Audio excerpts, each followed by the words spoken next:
wanna change the world. I just want the perfect girl. I don't wanna hang around, I'd rather be found. It gets better, I wonder, my pleasure together. Everyone's waiting, anticipating.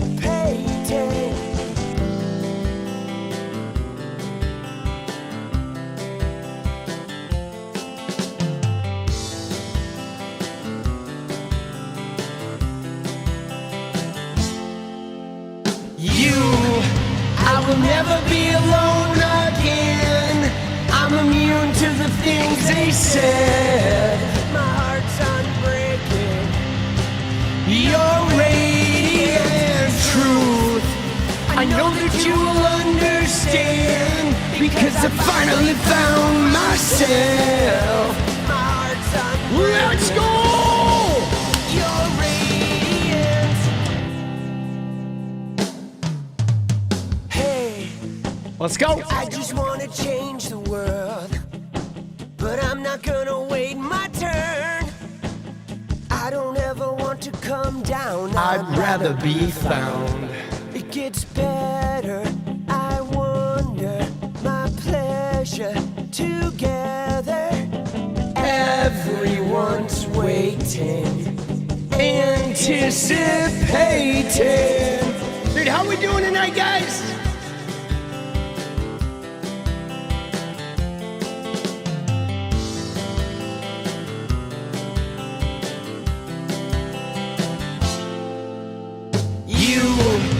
I will never be alone again. I'm immune to the things they said.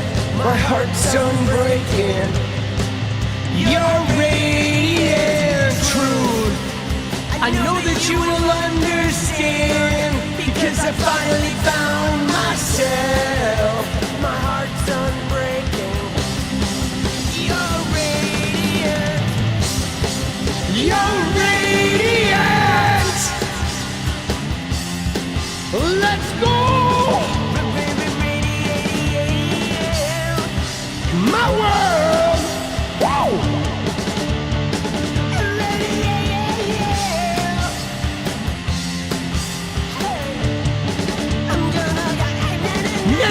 No! Come on, guys! Hey! Whoa! I can't pretend. No. I hope this never ends. It's about you. I will never be alone again. I'm immune to the things they said. My heart's unbreaking. You're radiant truth. I know that you will understand, because I finally found myself. My heart's unbreaking. You're radiant. You're radiant.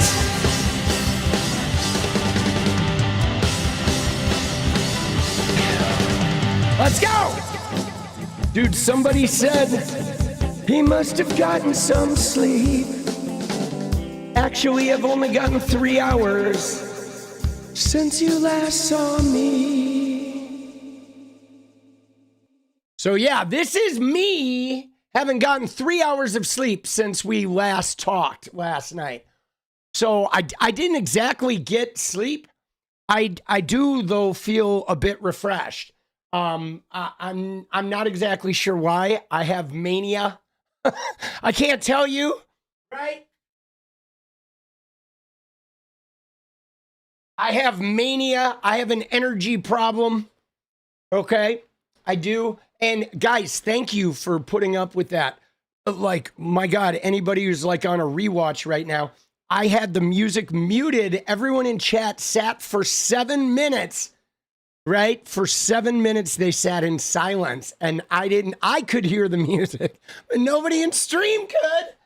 And so then I realized it. I am going to go and edit that out. So I will, after the fact, I will edit that out. I'm going to crash tonight. No, tonight I will get some sleep. Tonight, though, I'm going to be super, like, we're going to be super efficient.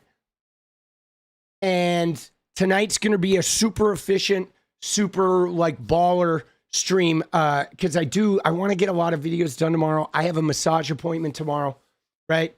So tomorrow is going to be crazy. I'm a little behind on the videos. I'm definitely like not making them as fast as I would like.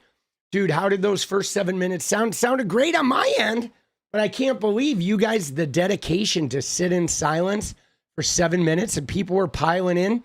Yeah, we'll try the no tangents. I saw somebody early talk about the Sasha Riley stuff, and I'm going to go on the big cam here while I say what I got to say, my spiel here, because we did cover it a little bit yesterday, okay? And this is a video of, you know, we did a like, I have a video brewing right now. I have a video that I'm almost done with that covered us looking at the website and stuff. Now, I got pinged, okay? I got, like, my video got age restricted and demonetized and all of that. And I've seen other people copying this on YouTube, but for whatever, man, I don't know, dude. YouTube is making this hard for me to cover it. Now, I saw Hawk's video as well, okay? I'm going to read something to you guys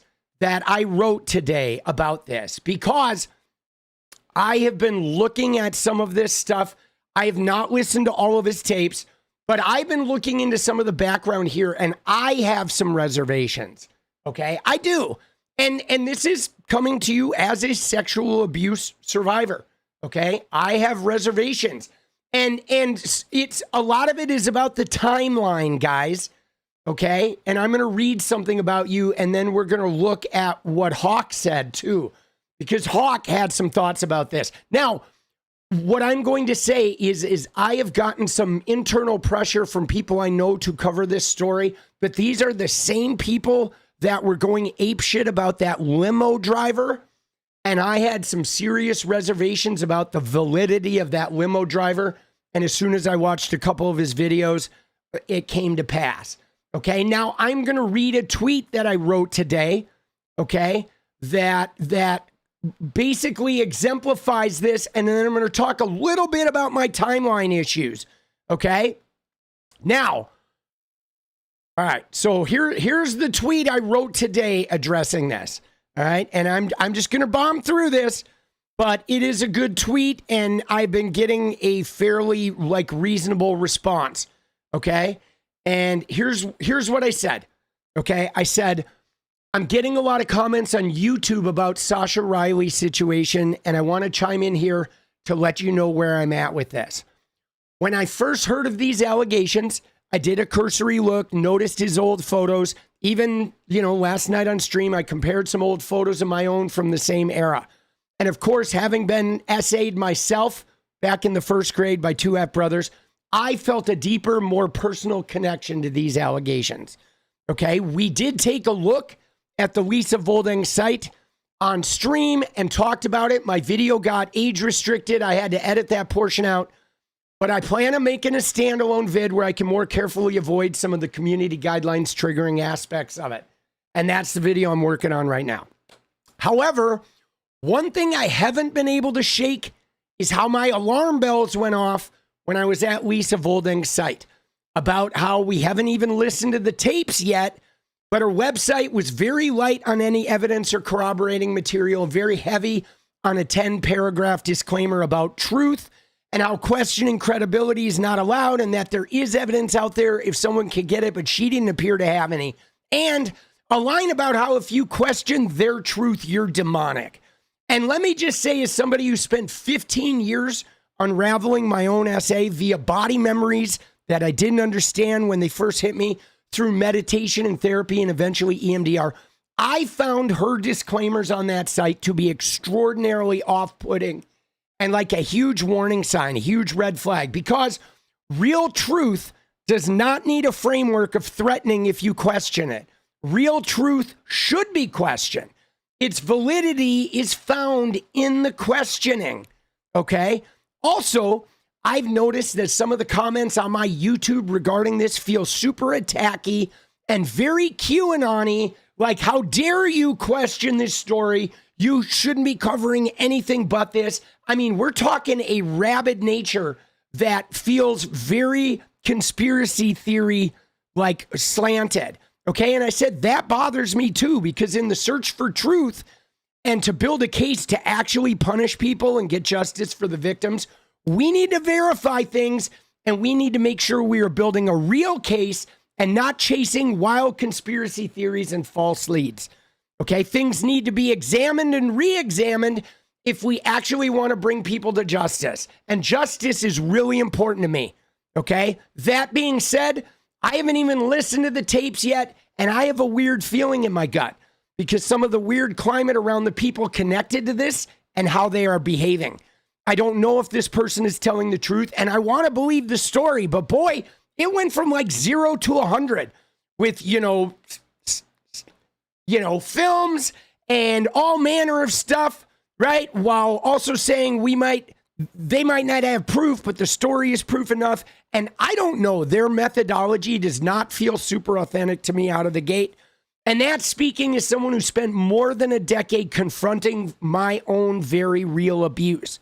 Okay.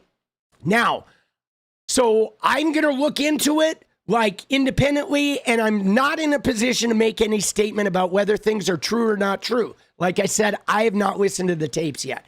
This was all just based on 𝗙ecie𝗶𝗹𝗀𝗀's presentation and her disclaimer, my initial look at Sasha's Twitter, how he's been disseminating this information, and some stuff about the timeline, which I'll go into after this. All right, I said, granted, everyone experiences abuse in their own way, and stories always find the light differently. But all I can go by is my internal reactions. And it was the same physical reactions in me that led me to uncover my own truth. And when I am seeking the truth in stories that I investigate, I do listen to those internal, like, warning bells. Those instincts, I look into it. That being said, if the story is true, it needs to get out there. And we need to do it so the accused are brought to justice. Now, if it's not true, we have to own that too, because I know we are all fearful of Trump and ICE in the future, and we want more than anything to bring him down from power. But we can't do that if we're chasing the wrong things.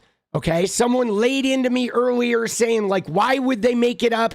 And mind you, I had not even said anyone made it up, but guys, crazy shit happens. Okay. Mothers poison their kids to get the sympathy of being a mother with a sick kid. Like, there's all kinds of, like, effed up stuff that people do as a result of trauma. Okay. So anything is possible. And again, I've not gone deep enough to know anything about it, but I'm going to approach it with a healthy skepticism that I approach my own abuse with, and I'm not going to apologize for that. And then it does seem very clear to me that Sasha has been abused, okay? It's pretty clear he's been abused, but that doesn't mean that that story is true. And again, maybe it is, but I have thoughts on that in a minute. As we unpack allegations, look into the story, I need to see strong corroborating evidence, okay? Like we find with the hundreds of women, the victims that we already know of, okay? But I'm not going to submit to 𝗙ecie𝗶𝗶𝗀𝗀's requirement that I not question things or that I'm demonic, because that's ridiculous. If we're going to investigate this, we need to do it with due diligence and trusting our instincts. For me, it's the only way. And then I said, thank you for taking the time to read this. Here's a link to the tweet. It's a very long tweet. Now, let me tell you some of my main timeline issues with this, okay? Is A, guys, there are lawyers. There are well-known lawyers. Bradley Edwards, okay, Lisa Bloom. There are a number of lawyers that have been working on this case and representing survivors for 15 years, nearly 2 decades. Some of them are like 18 years. So there are lawyers, well-known lawyers that have been representing hundreds of victims, okay? That Sasha Riley could walk into any of those lawyers' offices with his information, with his proof, and be tapped in to the power source that is bringing Donald Trump down. And he forewent that. He did not make the choice to go to the most powerful legal representatives that could get him a settlement from the estate, that could unearth all of this shit. They have entire research teams working on this case. They've been pouring through depositions, checking facts. There's an apparatus, if his story is true, to prove it all and bring Donald Trump to justice. And he chose not to even take advantage of that. He went to some crazy conspiracy theory woman who wrote a very weird article, said part 2 was going to show us the map of the evidence. Part 2 never came out. I have a real problem with that, guys. Every single Epstein survivor has gone into this major legal system to bring their case to try and get justice. And this guy is not doing that. And that's a fucking problem for me, okay? That is a problem for me. He is trying to do like his own thing with the most outrageous allegations of everyone, and he is not taking advantage of the apparatus that could actually put Trump in jail. And dude, that's a massive red flag. And if you're overlooking that red flag, you got to ask yourself why you're doing this. If maybe it's because the story's coming from a man, you are feeling like it's hitting you in a different way of something, but there is something with him. There's a massive red flag with the way he is disseminating this information. And I went and looked at his Twitter, guys. Last night, I went to his Twitter all the way back to 2022, okay? And something is fucking up with this. Now, that being said, I think I'm going to let other people that are obsessed with this look into this, and I am going to stick more with the survivors that have lawyers, that are actually fighting in Congress, that are taking their stories to the streets and trying to get justice and not just create this like thing. Because if Sasha Riley, if that shit is true, go call Brad Edwards, go call Boys, go call Lisa Bloom, go call one of these lawyers with the top research teams in the entire fucking country and get them working for you and bring him to justice. But if you don't do that, then my suspicion is your shit is fake. Because the only reason you would avoid those lawyers, and like, guys, they have finely tuned machines that research every detail of this case. And if he's not going to them, that's a fucking problem. Okay, that's a huge problem for me, guys. Imagine that was me. Cats, that was me. I was SA'd. Okay, so don't say imagine that was me. I've been there. Don't talk down to me on this. I've been there. You know what I'm saying? He has nothing to gain. Yes, he does. I mean, dude, again, I'm not going to argue with you. There are mothers who literally poison their fucking kids so they get sympathy of having a sick kid. People do crazy shit. Okay, people that have been traumatized or abused and are operating from trauma do crazy shit. But if he wants justice, he's not going about the way of getting it. He is going about the way of doing gossipy conspiracy shit. And my alarm bells are ringing. And I have been there. I am a survivor. So I do know a little something about like coming to terms with being abused. You know what I'm saying? And that's my thing, dude. He should call the lawyers. If he called the lawyers and if he called lawyers and brought his case to their departments and they discovered all this shit, they would unpack it and we would all buy in.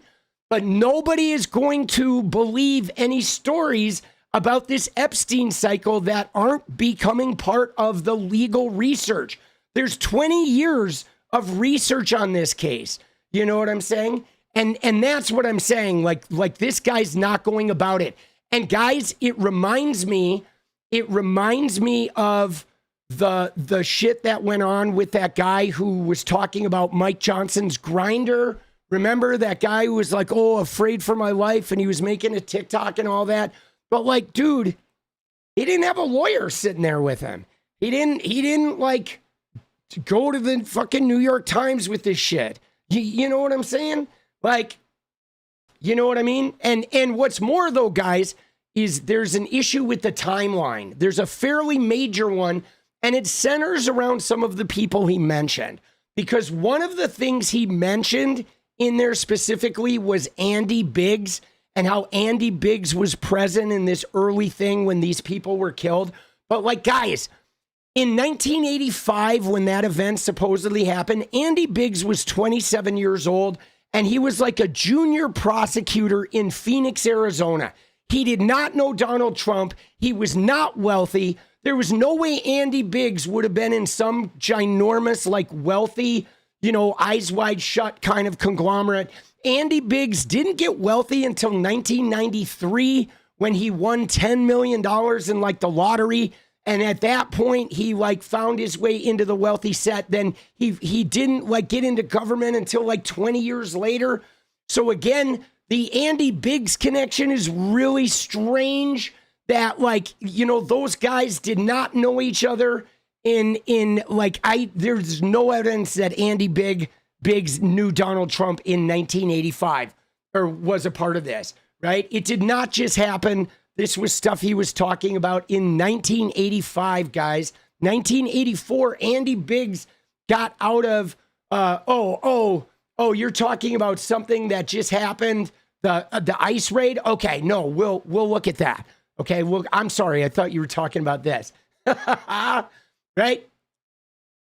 But yes, I like, we have to proceed with caution. Yeah, no, it's all good, citizens. I get you.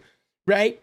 And again, like, we don't even, you know, there's just a lot of weird shit.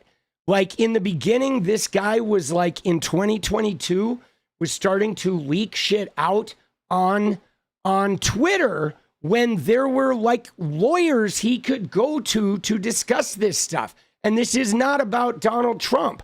This is about the credibility of the person making these accusations, guys. Okay, if you make your accusations, he is definitely a victim of abuse. Absolutely a victim of horrific abuse. I don't doubt that. I know he was SA'd, and I know he suffered some really horrific abuse. What I'm questioning is the validity of his abuse occurring in the Epstein world. That's the thing that I am questioning. And I think he might be grappling with some like bigger issues. And for me, guys, there are just too many red flags. Okay, so I mean, if you believe this shit, by all means, start a channel and go cover it. But there's too many red flags, guys. I am going to wait. And see what happens, because we have all these other victims. You know what I'm saying? We have all these other victims that, you know, are now survivors, that have lawyers, that have engaged this case for 20 years, that actually were part of the thing of bringing, you know, of getting Jeffrey Epstein arrested and bringing this case into the fucking forefront. Okay. And so my thing is for me to buy into that Sasha Riley, he needs to get a lawyer, one of the lawyers that's been working on this case, and he needs to get corroboration and get some research done, because right now his shit is just alarm bells. You know what I'm saying? And guys, I am a survivor. Okay. These are survivor alarm bells. Okay. I've been through this process. I know what like coming to terms with being abused looks like. And so for this dude, there's just something about it. I went back. I suggest you guys go back, go to his Twitter. Okay. His Twitter is at 𝗙cie𝗶𝗹𝗀. He goes by a different name, but you can scroll back on his Twitter. He didn't start his Twitter until 2022. And then he instantly started by like sharing his adoption papers and people's replies and shit.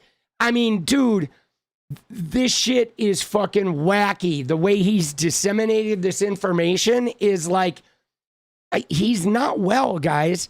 And there's a reason why he went to like 𝗙ecie𝗶𝗹𝗀 and is on that crazy website. And there's a reason why he didn't do video interviews. And there's a reason why he's not on CNN right now. And there's a reason why he didn't call Bradley Edwards or any of the other lawyers representing these huge, like hugely prevalent survivors. Okay. And I don't know what that reason is, but they are milking this shit.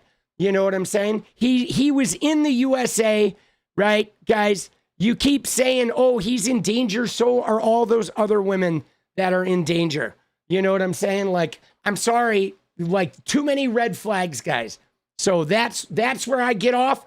I will look into it a little bit privately, but I'm telling you right now, guys, I don't think this is going to find much light of day because I really don't think it's real, guys. I really don't think it's real. You know, and hey, if you're out of here, smell ya, dude, bye-bye, right? Oh, right? You're out of here. All right, see ya. Dude, I'm sorry. I'm not going down a conspiracy fucking like wormhole, boss. All right, let's go. Dude, no, he is definitely a victim. Like, I think he was like hugely traumatized, right? Hugely traumatized. There's no doubt. But I also think he's grappling with some like hardcore shit that is, you know what I mean? And the thing is like I said, I believe he's a victim. I just don't believe he's in the Epstein ring. You know what I'm saying? I don't believe that. And again, you know, if he is, I challenge him to call Bradley Edwards.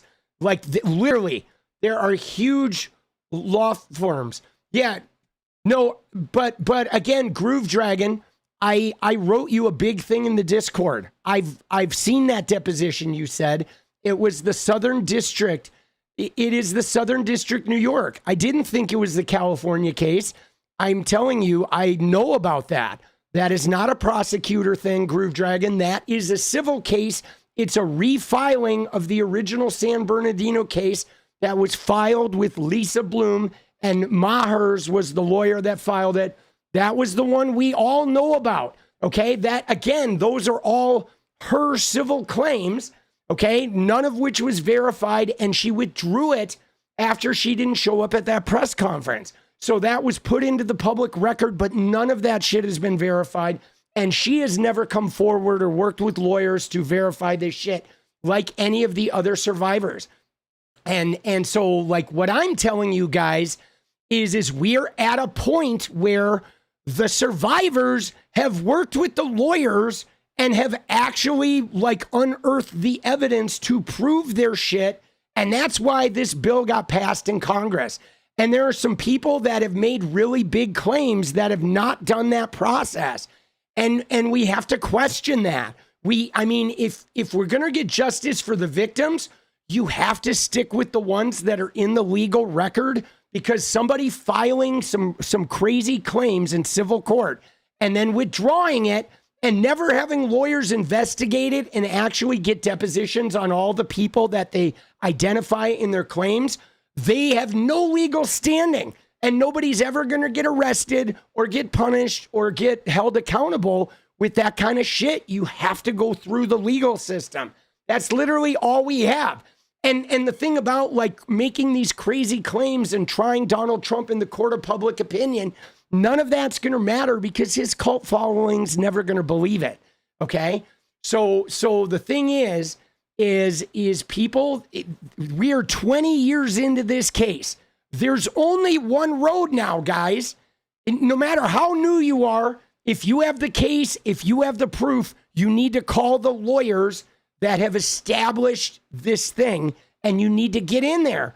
And if you're not doing it, then you have to ask them, why aren't they doing it? Because if you want justice, that's the way. There are lawyers that are getting justice. They're still working on this. And I believe we're still going to get justice.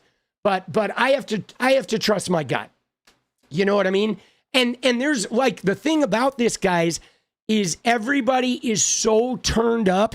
People are so turned by ICE and Trump that people are like wanting to attach themselves to like something that they think is going to be like a neutron bomb. Okay. And I have not covered the ICE shooting that has happened yet. I do want to get into some stuff. If you have links for the ICE shooting, please put it in Discord. We'll get there, but that's it. Okay. I like, and Groove Dragon, I know it was the same claim, right? But what I'm saying is she made a claim and there hasn't been any follow through. And the video of Katie Johnson that we watched, that I made a video about, was recorded by a former producer of the Jerry Springer show. Okay. And the reporter that covered that story, like literally in the report, said, man, I wasn't even sure if Katie Johnson was real because this person was so avoidant and I couldn't get them for a face-to-face meeting. And in the phone meetings, it was like there was somebody outside the frame that was talking to them. There's like a lot of shit with that Katie Johnson story that like the Katie Johnson herself has not dispelled the red flags. And that's a problem for me, guys. It's like if you don't, like 20 years into this case, if you're making these allegations, you have to get into the network of people that are proving them. And you know, threats be damned. Like it is beyond the threats point, right? Everybody's been threatened. People have unalived and or been murdered at this point, right? You got to be in here. You know what I'm saying? Oh, Miami Rocker. All right. Yeah. Well, later. Sorry, I'm late, boss. Larson, let's go. Thank you. But that's my thing, guys. Okay. And I have no lost love. Okay. I'm not like, you know, I don't think Sasha Riley's lying about his abuse. I think Sasha Riley is traumatized. And I think he is like, you know, and if his story really is true, I need him to call Bradley Edwards or one of the established lawyers and go that route, not go the Lisa Voldeng conspiracy theorist, weirdo fringe route. For me, right? Like I'm not covering fringe. You know what I'm saying? I'm covering fringe that go and talk to the real people that help. And again, guys, this is my own thing is like being a survivor. Okay. I know that if you are like making claims about Donald Trump or these guys, and you're not talking to the lawyers that have 20 years of infrastructure in this, then you're doing something weird. Okay. You know what I'm saying? You know what I mean? No question, bad actors will try to sow doubt to discredit other victims. Yeah, but so the thing about this, though, Anna, is like, the thing about this is this guy's active on Twitter, okay? So this guy is not fucking hidden. He's on fucking Twitter every day, and he's been on Twitter every day for 3 years, and he's not, like, actively, like, talking about death threats and shit. And, like, so he's definitely been abused, but, like, there's no reason he can't be calling those lawyers, right? And really proving his case. You know what I mean? Bradley Edwards could get that military base report in 2 fucking seconds. But he doesn't go to Bradley Edwards. He goes to some random blogger who also is a conspiracy theory nut. And like, dude, that's a red flag. Okay? You don't do that when you have the proof. Okay? You don't. I'm telling you, you don't. And I'm just, you know, so for me, that's my thing, okay? That's my thing, dude. You know what I'm saying? That's my thing, right? If it's fake, the author and Riley are going to be sued into oblivion. I don't think they're going to be sued, Victor, because I don't think this is ever going to break into the mainstream. You know what I'm saying? You cannot comprehend how anyone would want to create fake shit. But so the thing is, though, Sleepy, is here's the thing. The thing about this is I don't think people make fake shit. I don't think he's out there like, ooh, I'm going to fake this thing.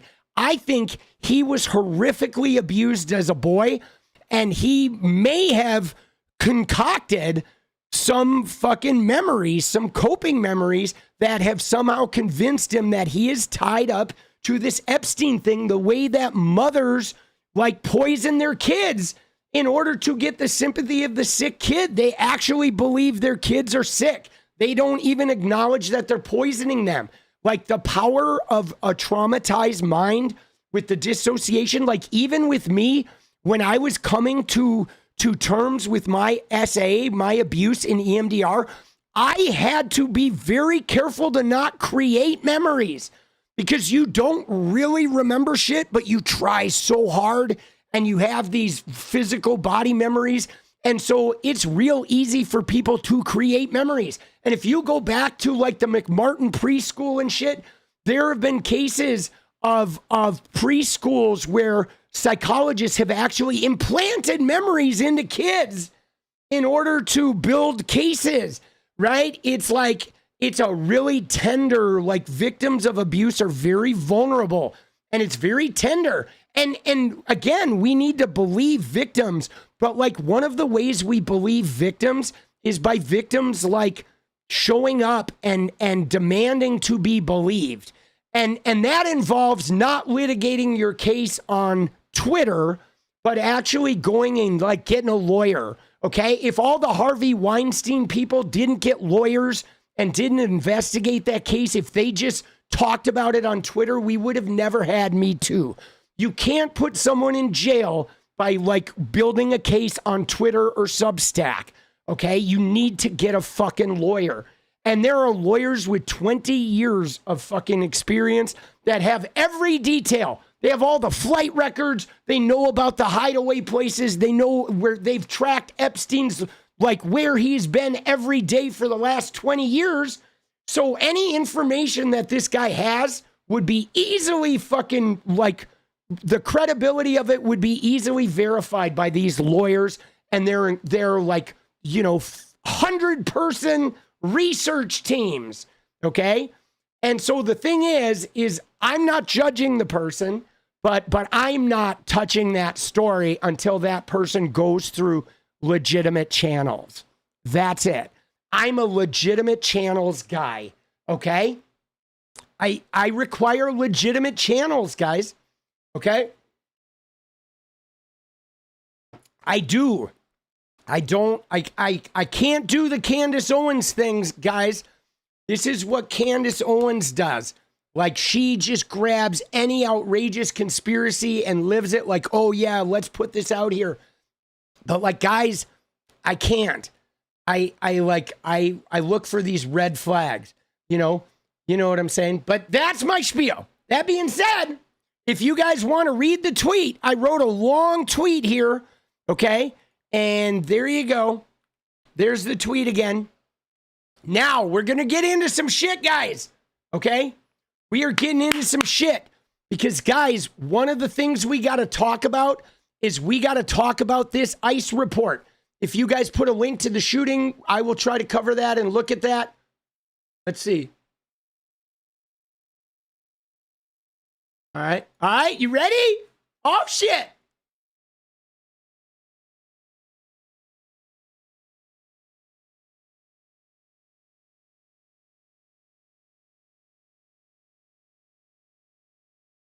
Okay, you ready? So guys, here's the thing, dude. Here's the thing. You must look at 11 p.m. Central Standard Time.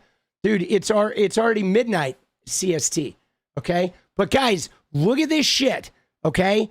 This is something I woke up to, which was this claim, all right? We woke up to this claim, guys, right here, all right? Let me just show you. Where was it? It was, sorry, I'm having trouble finding shit.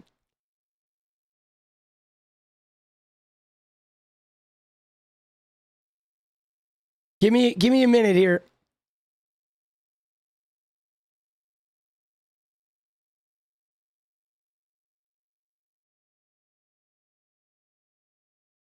Good night, babe. I love you too. You are amazing. No, you. It's like the Spider-Man. You. Okay. Dude, she is incredible. Dude, isn't she amazing? But did you put the link in Discord, boss? Whatever you got in Discord, like put it in there. I need to find my shit here. Dude, I don't know why I'm having trouble with this. But give me 1 sec, okay? Oh, here it is. Okay. So this was the report, guys, that we started off with today, okay? Was this. I woke up to this report from CBS. Okay, look at this. It says breaking. The ICE agent who fatally shot Renee Good on January 7th in Minneapolis, Jonathan Ross, suffered internal bleeding to the torso following the incident, according to 2 U.S. officials briefed on his medical condition. Now, guys, according to 2 U.S. officials briefed on his medical condition, anonymous sources, guys, they literally, CBS, owned by Trump's buddy, Larry Ellison, CBS News, run by Trump sniff Barry Weiss, is now reporting 2 anonymous U.S. officials briefed on this guy's medical condition. So they were U.S. officials who got secondhand information about the medical condition, are saying that he suffered internal bleeding following the incident. Now, dude, I read this and I was like, come on, bro. Come on. Like, let's see an ultrasound report or something. Let's have a doctor talk about this. But 2 officials briefed on his medical condition. Okay, internal bleeding following the incident. Like, really? Okay, and now just the way they put this is they're putting this out there as though to say, aha, he was hit, right? He should have shot her. Now, guys, let me just tell you, even if he was hit by this car, the course of action was to shoot out the tires and for those, ICE agents to arrest her, okay? Or to hold on to her until they could get local police there to arrest her, okay? If she hit him, you shoot out the tires.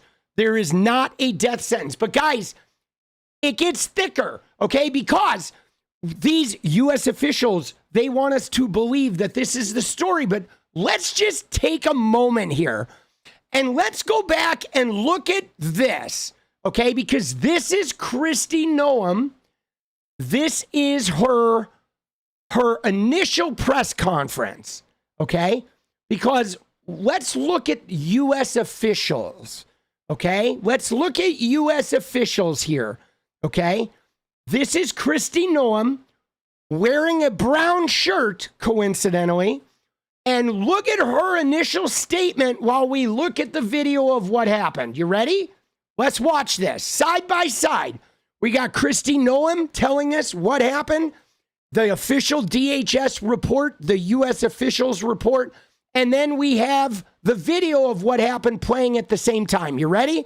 Let's watch this. It was an act of domestic terrorism. What happened was our ICE officers were out in an enforcement action. They got stuck in the snow because of the adverse weather that is in Minneapolis. They were attempting to push out their vehicle, and a woman attacked them and those surrounding them and attempted to run them over and ram them with her vehicle. An officer of ours acted quickly and defensively shot to protect himself and the people around him. And my understanding is that she was hit and is deceased. We're continuing to gather more information, but this goes to show the assaults that our ICE officers and our law enforcement are under every single day. Dude! Nothing! Right? Dude, brown shirt, spreading some brown shit, right? Nothing about that. She said that her ICE agents were stuck in the snow and this woman surrounded them and started ramming them with their vehicle. And then he fired defensive shots to protect everybody. That she came in and they surrounded them while they were digging a vehicle out of the snow. And she was aggressively ramming them. Wow, dude.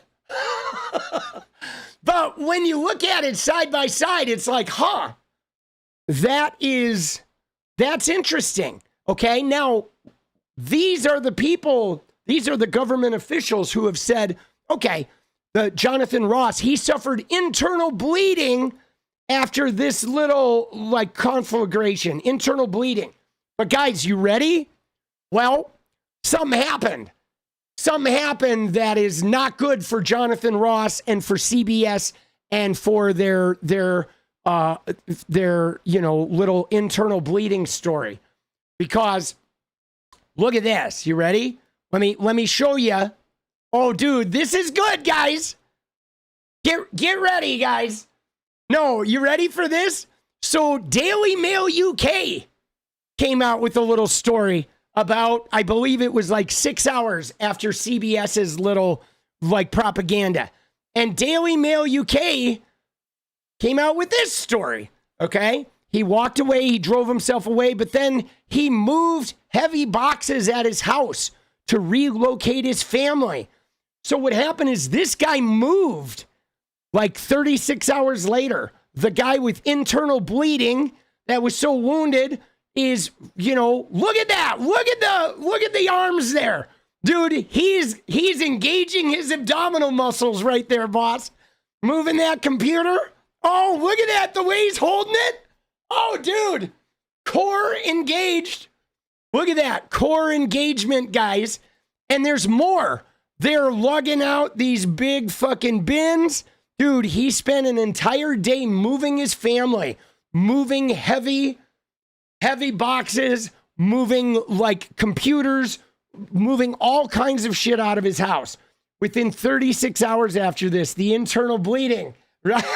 Dude, and he said the internal bleeding happened oh, dude, maybe he had a meeting with Benny Johnson, right? He went and made content with Benny Johnson, and then he had internal bleeding. And, oh, dude, isn't that funny? All right. Oh, dance party. All right. Oh, shit. Dude, all right, let's do dance party goal. Here we go. We got this. We got this. Let's go. 30 minutes. Isn't that funny? So, yeah, dude. So Daily Mail here. There it is. 30 minutes, 20 light blue super chats. Dude, so Daily Mail's... Excuse me. Daily Mail is raining on homies parade, dude. Dude, this is the shot I love, though, where he's looking right at the camera with a heavy computer, and he is just, you know, abs are engaged, dude. I've moved a lot, right? You can't move without engaging those abs. Homies definitely engage in those abs. I know, dude, that's what's so funny. What Trisha said right there is Daily Mail is a right-wing, a notable right-wing like publication, and even they are taking homie to task, boss. Okay, so even the Daily Mail is like calling this guy out, dude. Internal bleeding. Isn't that funny? This guy's like, that's not him. Oh, shit. Right? Oh, dude. That's so funny, bro. Isn't that crazy? Dude, he's got to play Call of Duty, boss. Dude, isn't that wild? So yeah, man, I really, I'll be honest, guys, I liked what 𝗦𝘂𝗽𝗀 posted about this, where I thought 𝗦𝘂𝗽𝗀 was real honest with this post, where, let me find their post. They said it so succinctly, guys, okay? They had the most succinct analysis of that situation, okay? And, dude, Twitter is bugging.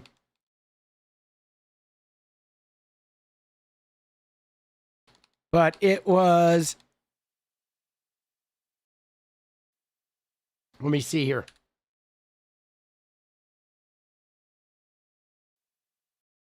It was right here, okay? State regime media doing the bidding of their masters, okay? Right?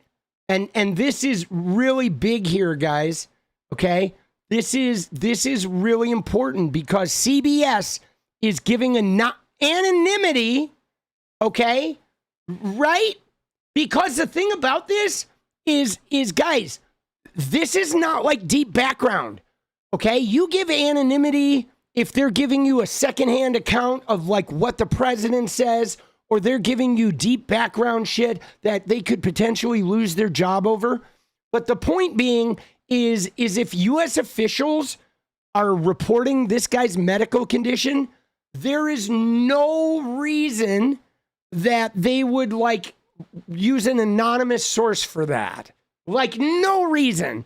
Okay, this is not deep background. This is not classified information. They're not like, it's not like the doctor is breaking HIPAA here, okay? Dude, they are literally, it's like DHS and ICE had a narrative that they wanted put out that some Trump officials then delivered the narrative to CBS, and CBS propagated this narrative by leaving these officials anonymous because it was likely the officials were actual DHS and or ICE media personalities, right? Like it may very well have been 𝗙cie_𝗏𝗏 saying, yes, we need it to be known that he has internal bleeding. I mean, dude, this is whacked out, guys, okay? This is like next level gooning, state media gooning here, okay, is what's going on, right? And yeah, moving with the mask, guys. Isn't that funny? It's true that I hadn't even thought about that, right? But the fact that the guy is moving with his mask on, he is still masked up while moving, okay? Because he is just, I guess, he's got the ICE pandemic is raging with these guys. Dude, Daily Mail got him. All right, next up, moving along. Did you guys put a link to some shit about the Minneapolis violence? We can cover that at the end. Another thing I want to cover, guys, is this Ilhan Omar. Guys, we have to watch this, okay? This clip, I don't know if you've seen it, but this clip right here it's Lindell TV, guys. Good old Lindell TV, right? Dude, this is crazy. And now look at Lindell TV. Look at their reporters. Their reporters are like, they're like go-go dancers. Now, again, not that I have anything wrong with this. I mean, she looks great, right? But this is like not the outfit that like a reporter normally wears. You know what I'm saying? This is the outfit that like a social media personality wears. But right? Because again, this is more about her sexiness than it is about the actual reporting. Again, I'm not going to police women. Wear what you want. But this is an unusual element that they do. It is the Trump outfit. Yes, you may have noticed, okay, whether Lindell TV or even Trump with DHS, he has like 𝗙cie_𝗏𝗏. She's young. She's very pretty. They have people, all their spokespeople are like women from Central Casting. Yes, every day they have another DHS employee who's like a young girl being like, hey guys, how you doing, guys? Woo! Trumpy! Oh, Trumpy! Right? They're wearing cocktail dresses, or they are like trying to use their sensuality in a way where they are messaging this thing where it's more about the messenger than it is about the message. But guys, dude, we gotta watch this though, because what's so crazy about this is the inherent racism, okay? And what do I mean by that? Meaning that if there's fraud, okay, right? Eric Adams, fraud in New York. They don't run around like going up to the Congress people being like, why aren't you at the Eric Adams fraud hearing, right? If a business in Washington, D.C. does fraud, they're not going to expect Donald Trump to be at the fucking hearing, okay? But like, because there were some Somalian people that were involved in fraud 8 years ago, they want Ilhan Omar is supposed to go to every hearing or something because now to them, she's on trial as well. And that's like this weird inherent racism where like, ooh, if Somalian people are committing fraud, you're committing fraud, Ilhan Omar. But watch how she roasts this woman. Thank you, Tommy, for your information. Let's go, Beard. We appreciate you. All right, guys, just a heads up, 22 minutes, 18 away for the dance party. But watch this roasting. All right, we're going to watch it all, and then we're going to go through and discuss some points, okay? Congresswoman, Republicans have repeatedly stated that you committed immigration fraud. Are you at all worried about a formal investigation that could perhaps lead to your deportation? Well, you're one of those people. I don't know what that means, but are you at all concerned? Do I look concerned? I guess not. Okay. All right. What about the Minnesota fraud hearing? You didn't show up for that. Do you think you should have? Why should I have? Well, it happened in your state. Don't you want to defend your position? There were people from my state that were there. Okay, but why not you? I mean, there's allegations that you're complicit in the fraud. Wouldn't you want to show up? Why would there defend be an allegation that I'm complicit? How would I be complicit? Well, what about Tim Do Walz? you just ask stupid questions? Is this your thing? I'm curious to get your thoughts. No, I mean, there's a lot of controversy around the issue. $9 billion in fraud in the state of Minnesota. $9 billion. You don't think so? Really? Yeah, and counting. Probably more, honestly. You think that's fake news or what? That is more than half of the resources that are allocated. Okay. So you genuinely, your brain has told you that it is possible for half of the resources. I'm just going off of what for the our public service to half disappear is what you're saying. countless Minnesota state representatives, whistleblowers have come listen forward. to yourself though. I'm Just trying. think about that for a second. Maybe if you showed up at the hearing, you would know that just think whistleblowers about are that being for a second. retaliated against for exposing the fraud. Why is that? Why are they being But tracked and just traced? think about what you're asking. Who is tracing whistleblowers? Minnesota state officials, Tim Walz, anyone who dares to speak out against the government. Tim Walz is doing something to Yeah, whistleblowers? why is Tim Walz stepping down if he's, innocent? Why isn't he running for re-election? Because he's had 8 years to serve as our great governor. He was going to be vice president of the United States if Kamala Yes, won. and he would have been an excellent vice president. now he's stepping much down. better than the person we have right now. And now he's stepping down as governor. Any comment on that? You don't think he's maybe complicit? He is focusing on trying to make sure our state remains great. All right, have a nice day. Thank you. You too. Please read. Dude, oh my God. Dude, see, what's crazy about this is in 2 minutes, Ilhan Omar just shafted that woman and just rattled her cage and showed the entire world how incredibly dumb she is. Because you know what's so funny about it is how the nature of the MAGA scenario, okay, is everything all of their facts are so outrageous, but they never stop to think, okay? They never stop to think about the connections, right? For example, you have them out there talking about immigration. Hold on, let me catch up on these. First, we have Allison. Let's go. Dude, thank you, Allison. We appreciate you. And we have one here, too, from Feedlay. Thanks, Tommy. You're welcome, boss. We're glad you're here. But, so for immigration, you ready? In their beginning of their immigration talk, it was 2 million. Then it went to 5 million. Then it went to 10. Then Trump said 15. Then it was 20. Then it was 25. Then at some point, they're saying there's 40 million undocumented immigrants in America, which would literally be more than 1 in 10. Okay? So, but you could go to all of their white towns in middle America where there's not a goddamn undocumented person to be found. And there's no way that 1 in 10 people in this country are undocumented. It is so obvious that they run around talking about numbers that are just not possible. Okay? So that is the basis of all of their shit. But look at what she did.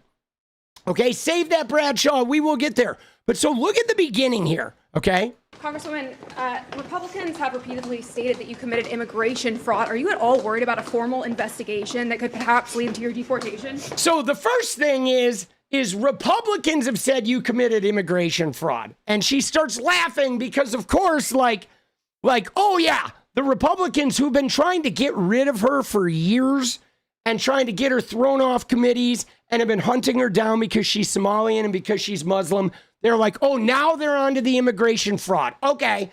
And clearly she's not worried. I wouldn't be worried if I was her. But she wants her to ask this sort of ridiculous question. But then here, this is great. I don't know what that means, but are you at all concerned?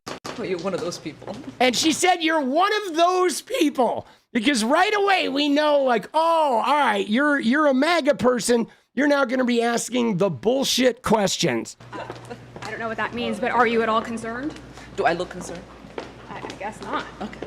All right. What about the Minnesota fraud hearing? You didn't show up for that. Do you think you should have? Why? Okay, but this part, what about the Minnesota fraud hearing? You didn't show up. Do you think you should have? Why would Omar go to the, why would Ilhan Omar go to the Minnesota fraud hearing? Like, is Ilhan Omar, is she a state government official? No, she's a U.S. congressional representative, right? Is she a lawyer on this case? Is she right? I mean, she has no reason to be there. But why she's asking this question is because they've insinuated that she's involved somehow. Okay, right? So of course, you know what I mean? You have to, right? Oh, wait, you're the person that we're trying to tie this to. So why weren't you at the hearing? And Ilhan's like, there were plenty of people from my state at this hearing. Why should I have? Well, it happened in your state. Don't you want to defend your position? Why should I have? It happened in your state. Don't you want to defend your position? Like, defend what position? Like, this is so redonkulous, guys. I mean, isn't it insane? It is like so, the basis of the questions are so batshit.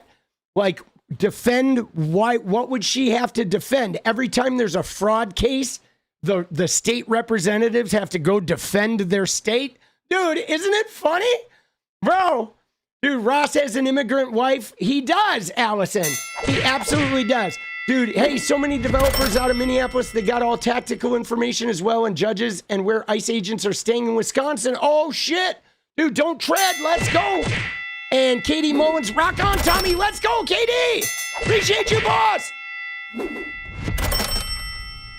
Dude, I didn't send a personal message earlier to, I just realized the very beginning, dude, it was S. Larson kicked us off. Sorry, S. Larson.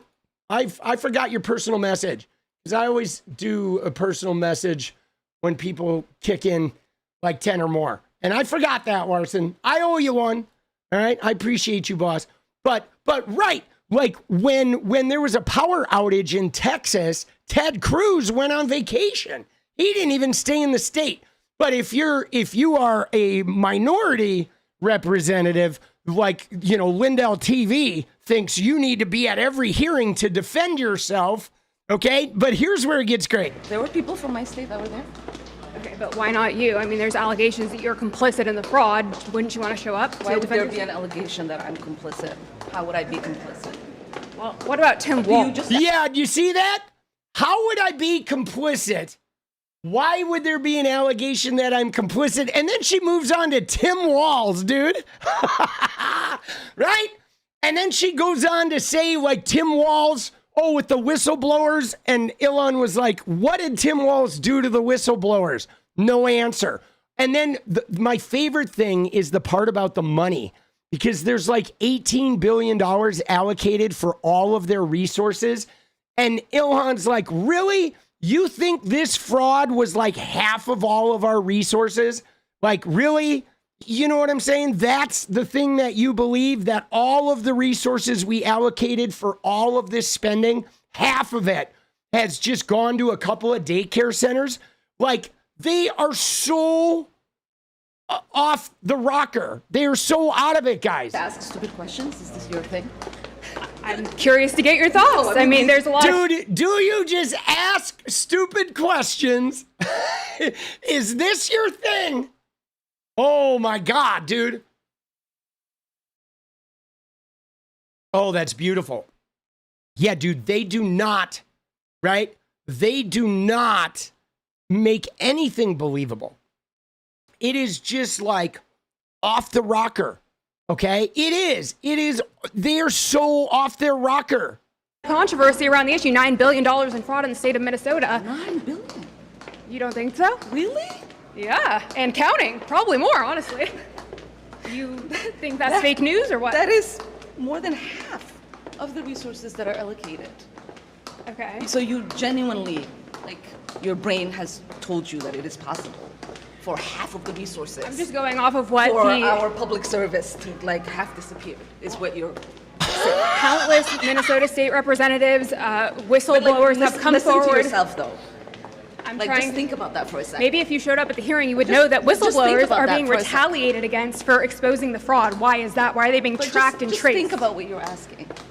Who is tracing? Dude. Dude, yeah. Like, just think about it. But, dude, she can't because she doesn't think. She just has a bunch of made up shit, but she's never stopped to consider if the made up shit is real, right? Like, this is the thing I encounter, guys, over and over and over and over again. Like, for example, you know where I hit this type of like mental block every single day? Is somebody will come in and say, why didn't the Democrats release the Epstein files in 2022? And it's like, think about that. Why didn't they? Oh, yeah, they were prosecuting Ghislaine Maxwell. Then Ghislaine went on appeal, so everything was legally bound. Okay, they couldn't release anything. It was under wraps. It's against the law to release anything. And then only after Pam Bondi's little directive closing the case could we talk about releasing things. But like, dude, it takes like a 1-minute Google search to find that answer. I mean, you think about it, but they're like, aha, right? Aha. You know, dude, why isn't MAGA screaming DEI in regards to ICE hiring? Why is ICE using their personal cell phones at work? I'm tired of the hypocrisy. Yeah, Paula. Dude, thank you, Paula. We appreciate you. It is hard. It is hard, Paula, because they are nothing but hypocrisy. But like, dude, it's like this woman gets in her go-go outfit and goes to ask Ilhan Omar a bunch of questions, but this woman has never sat and thought about the validity of the questions they're even asking.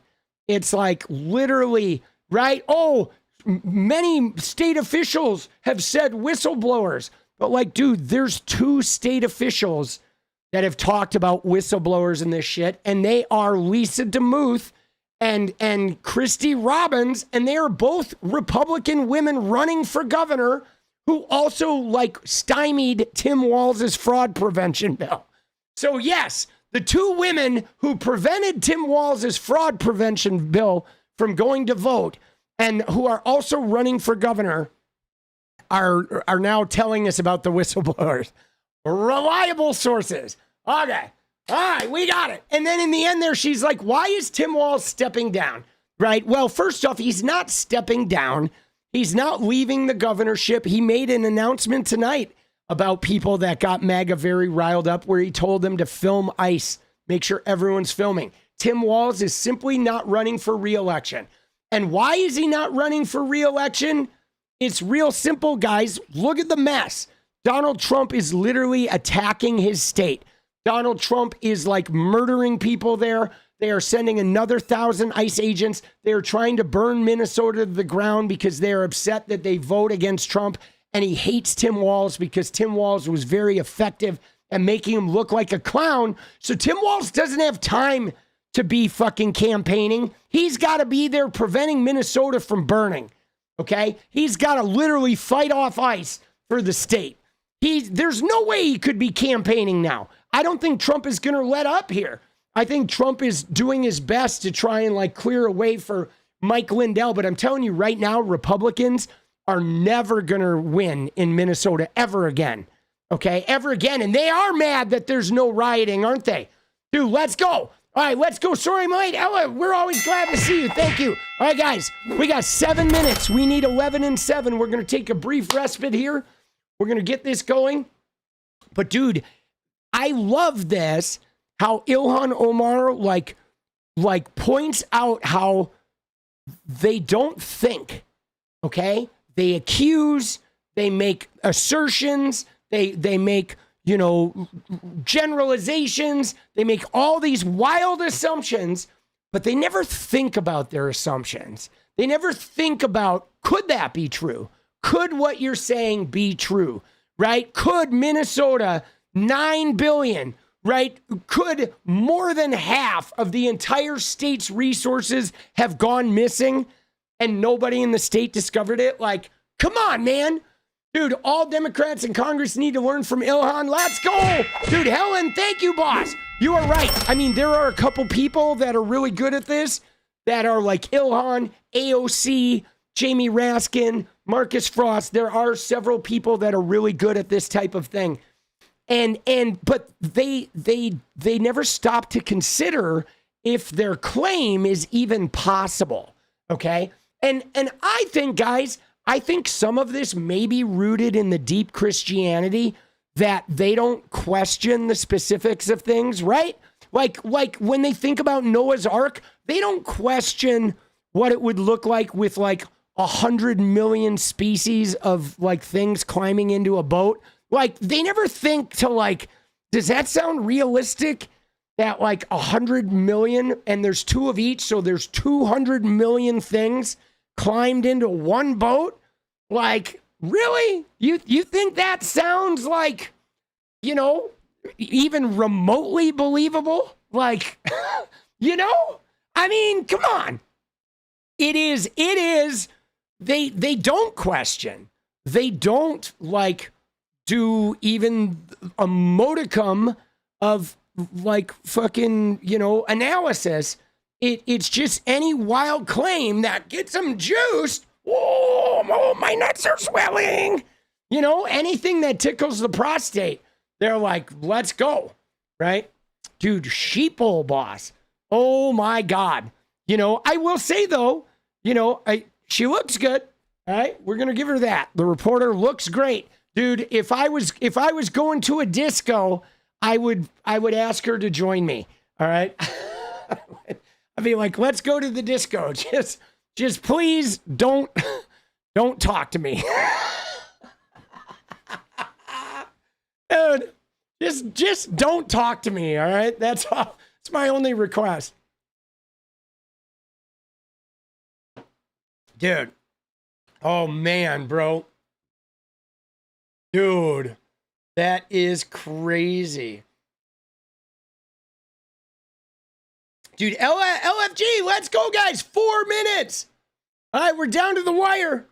We got 4 minutes. We need 9 in 4, boss. Here we go. Let's get that dance party, dude. Dance, dance, dance, dance, dance. Dude. Craziness, boss. This shit is crazy. Reporter vanquished. Yeah. That was a beautiful dismantling, right? Beautiful, beautiful dismantling. Dude, Black Cougar, let's go! Thank you, boss! As people know they will be recognized for the rest of their lives, they want to make sure communities protect them are on top. Yeah, dude, this stuff is pretty wild. It's like the unsubstantiated claims. 3 minutes, guys. All right, it is crunch time. Holy shit. 9 and 3, 9 and 3. Yeah, you remember Obama wearing the tan suit, and it was like a media firestorm. Like that guy had done the craziest shit. Donald Trump is like flipping off auto workers, and people are laughing about it. But the black president wore a tan suit, which was like, you know, acknowledging a significant portion of the American heritage. And they like wanted to like hang him, right? Ella, dance party, let's go. All right, crunch time, 2:43, 8 left. Let's go. Dude, it is wild. Dude, to MAGA, Tur was an investigative reporter. Yeah, dude, the Lindell TV are like just a disaster. Dude, Lindell TV. Ella, let's go dance, dance, dance, dance. All right, here we go. We got 7 in 2 down to the wire.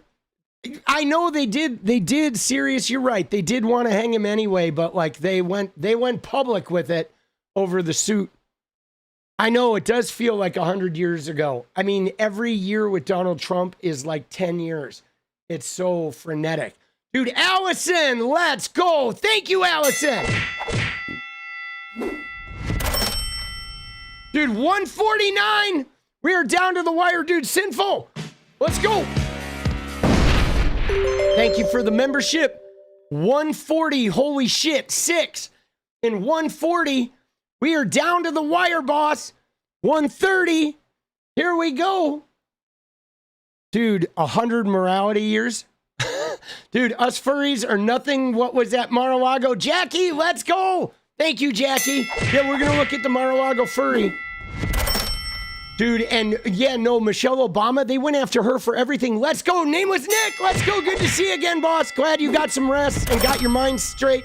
Dancing the night away. Kimberly, let's go, dude. Let's go. Let's go, punks. Ella, thank you, boss.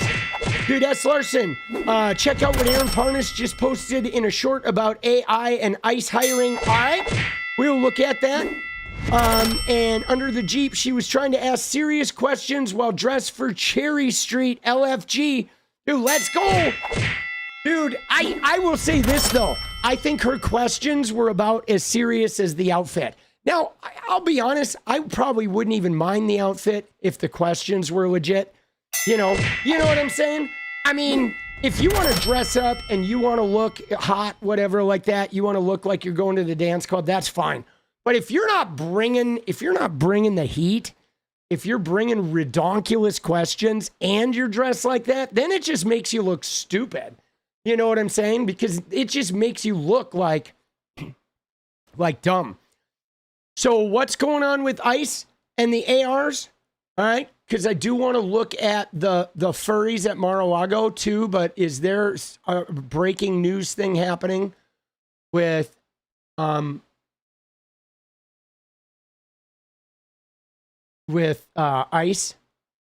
Is there a breaking news thing happening with ICE right now?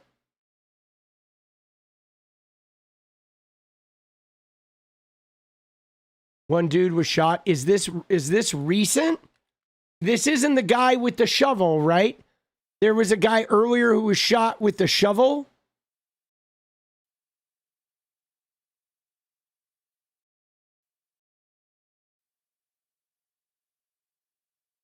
Dude, look at this. In November, we regret to inform you it's going to get a whole lot worse. Isn't that prophetic?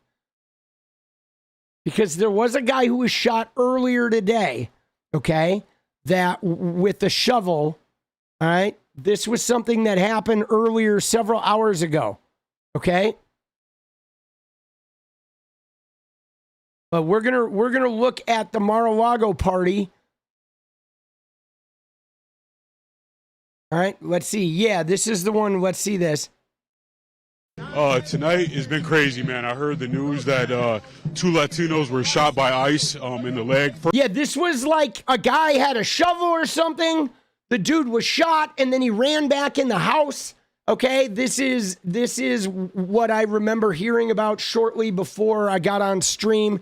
Tonight has been crazy, man. I heard the news that dude, he does have a good voice, bro. Like this guy has a really good voice. Like, I want this guy to be like an announcer, dude. Really, you know what I'm saying? Tonight has been crazy, man. I heard the news that 2 Latinos were shot by ICE in the leg. First, I heard they were killed. Everybody went crazy. Then I heard they got shot in the leg. And now, since I've been down here, man, it's just been tear gas and fucking flashbangs. I keep telling people there's kids in these houses right now. Some of these kids got to go to school, wake up and go to school tomorrow. And it looks like Call of Duty outside. It's fucking crazy. This is the north side of Minneapolis. This is the heart of the city, man. Can I just tell you, too, guys, that there are, like, I'm not sure how to pronounce it, but, like, tear gas has, like, there's, like, abortifacients in it. You know what I'm saying? Like, tear gas, if you fire tear gas around women and they breathe that in, there is a good chance that those women could miscarry. Okay? It is like firing tear gas. These are like the pro-life, the people concerned about birth rates and shit. Okay? Tear gas is wildly unhealthy for young women and their reproductive systems to be ingesting. You know what I'm saying? And yeah, there's like not a huge body of research on this, but there is a little bit. It is like super fucking dangerous. And they're firing this shit into like residential neighborhoods, like soccer moms driving down the road and stuff.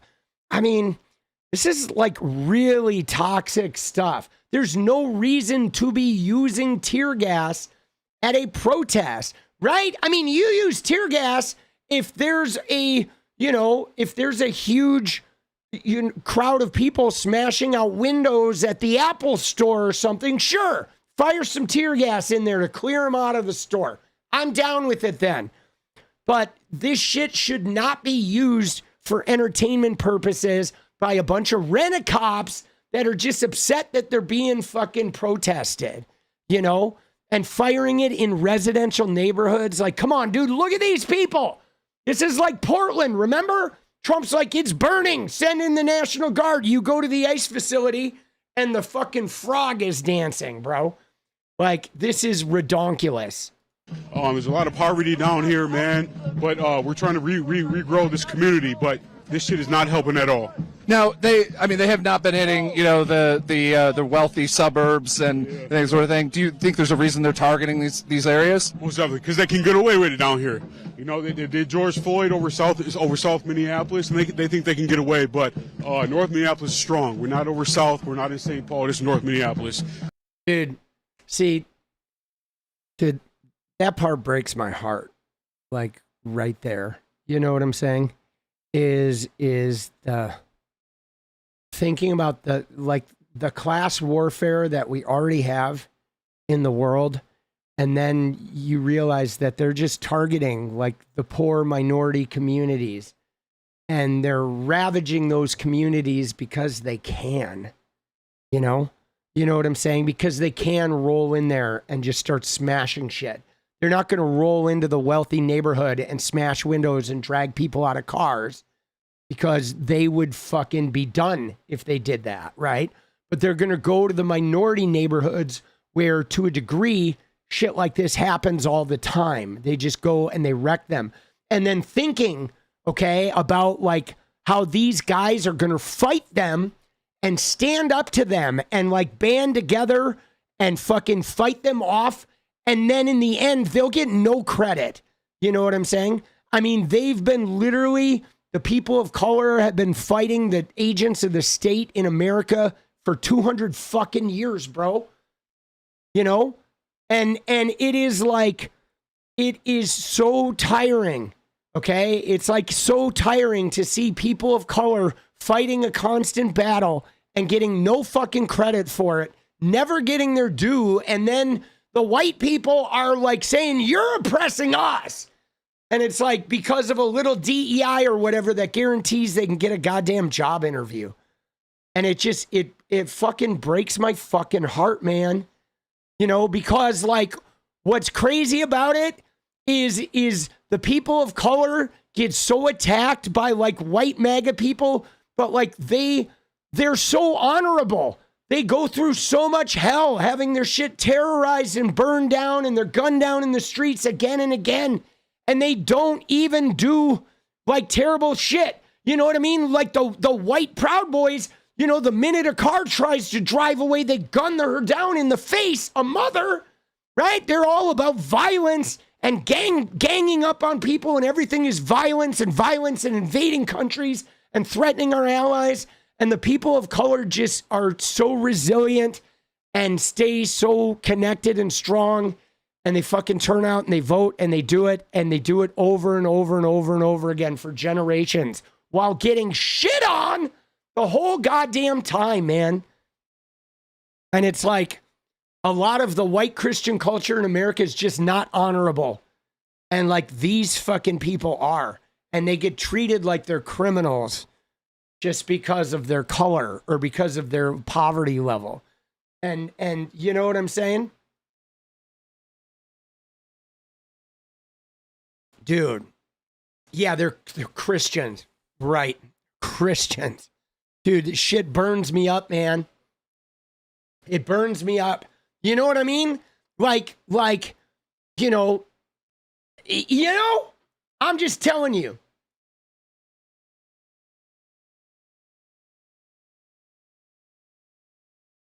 All right. I mean, there is a note that, I mean, the fact that Renee Good was shot just blocks away from where George Floyd was murdered. Yeah. It's tragic, man. It's tragic. It's almost like we're in a fucking movie, man. That's what it feels like. I was there for the protest with George Floyd when Dante Wright got killed right after George Floyd, man. And it just feels like a revolving cycle, like we're in the fucking Matrix, man. The mayor's, I'm not quite sure if it's right now or but soon, having a press conference about what happened tonight. Yeah. Would you have any questions for him? Get fucking ICE out of the city, man. That's it. Get him out. Dude, there you go, dude. All right, so you're saying there's something here of like of tonight. The tear gas. Right, this is 2:33.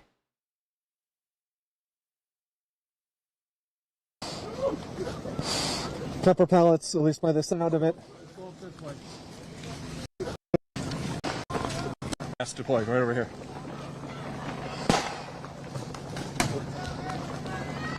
Let's get out. Yep, we're getting moving. So, dude, look at this. I mean, this is what I'm talking about, dude. They're firing, dude. Trenny, let's go. Thank you, dude. They're firing tear gas. Dude, they're fucking firing tear gas right out into residential neighborhoods, man. You know what I'm saying?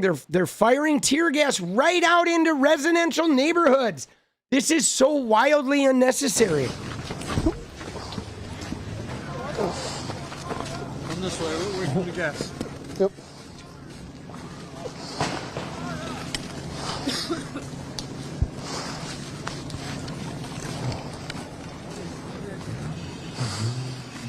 We have more gas deployed.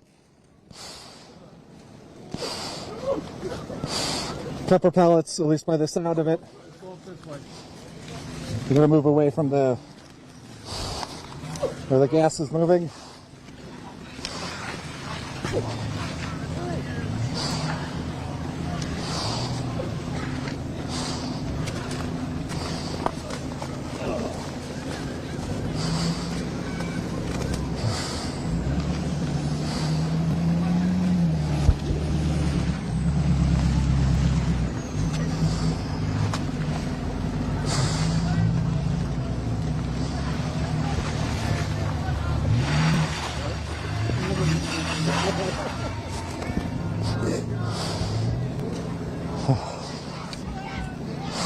Dude, I'll tell you, I feel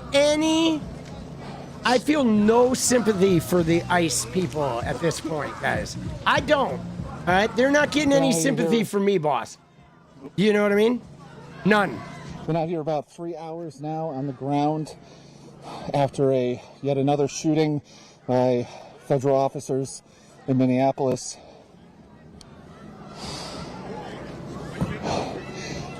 Hundreds of rounds probably tens of thousands of pepper pellets have been released at very much mostly peaceful crowds. Ooh.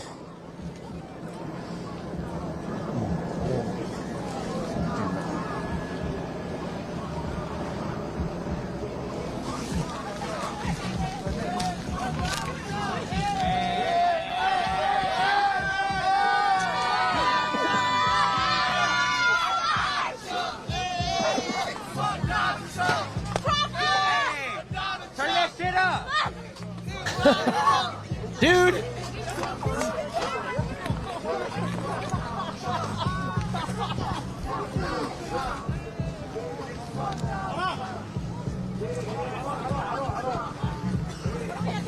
So a girl's gonna show up with ICE's stuff? Is that what happens? We're coming up on 2:33. We're 30 seconds away. Want to move up? Yeah.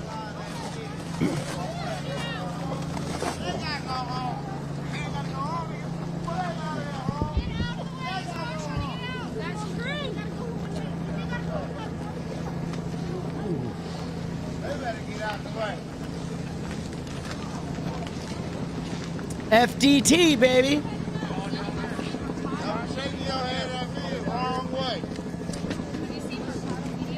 I have papers he wants to see. We raided an ICE vehicle and I have full list of names and phone numbers of agents, and I know what hotel they're staying at. I have paperwork. I need to give it to press. Oh, here we go. Take pictures. I need to find him. What was the name? I've been trying to chase him down.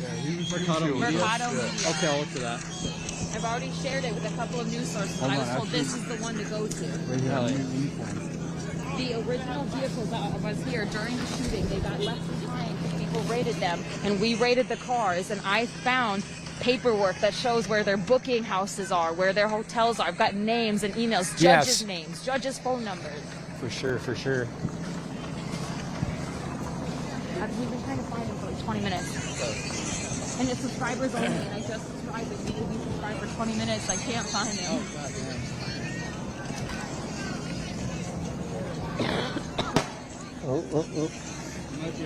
Is that 24th? Just dropped another. Now, see again, guys. Okay, again, the thing I want to point out here is like in a normal world, okay, in a normal world, guys, this would be unnecessary. Okay, now. So much of this operation is going on in secrecy. In a normal, like legitimate law enforcement operation, they have a home base, but you know where it is. Whether they're investigating a serial killer or civil unrest, they'll be in, on the second floor of the Hall of Justice. They'll have some building downtown. There's a place where you can come and report information and talk to detectives. But everything here is in a veil of secrecy. Okay, they're masked up, they're hiding their hotels, they're hiding the places where they process people, where they take people. They were hiding people when they would ship them off to like work camps in Louisiana and Florida. They were hidden, they wouldn't tell lawyers. Everything about this has been, they're swapping out license plates. Like all of this has been more like a mob, Gestapo Nazi operation, right? Like a secret, Kristallnacht police force than anything that is above board and legitimate. Okay.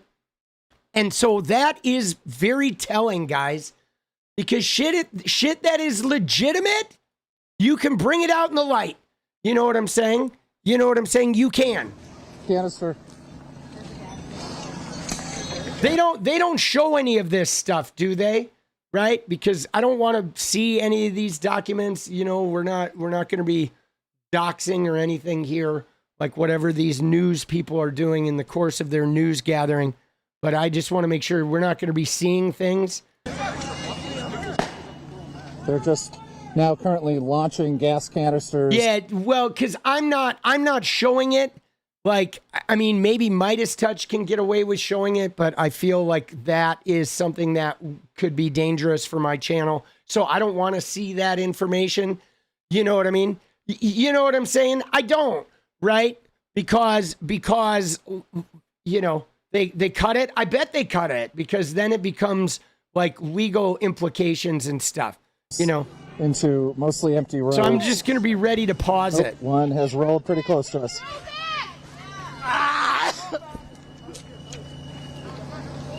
So let's see. We're going to try and find, you said there's an interview. Do they come up with the documents before or after the interview?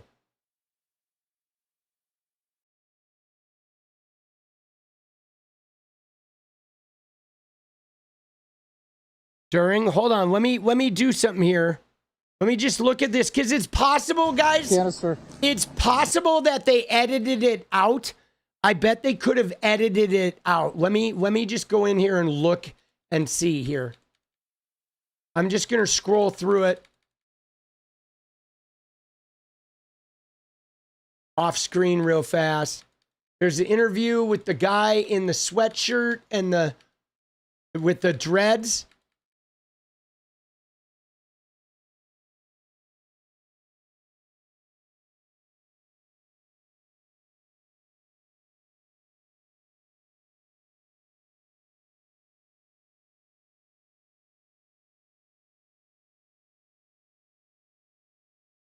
Yeah, they edited it. They did. They cut it out. So it happened on the live, and then they cut it out. All right, good. I just wanted to make sure because I'm not getting into any doxing shit, and so we can watch it. They cut it out. They went because there's an editor in here, guys. Like after the live thing, you can go into your VOD and you can cut shit out. It's pretty cool. Like YouTube, it's really amazing. I've had shit get like age restricted or like demonetized, and they allow you to go in and cut the stuff out, which is really nice. You know, like YouTube has a really great system, guys. It really do. They really do. YouTube, if you're listening, I love you, YouTube. Thank you.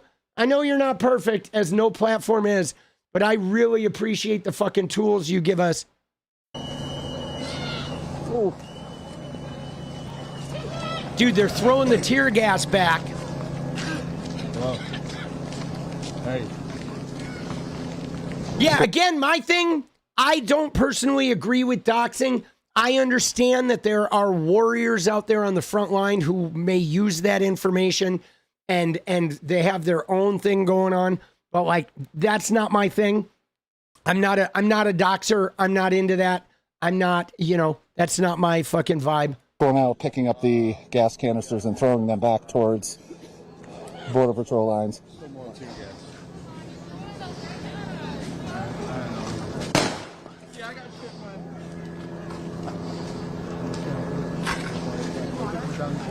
Oh no, I got all my stuff in my bag.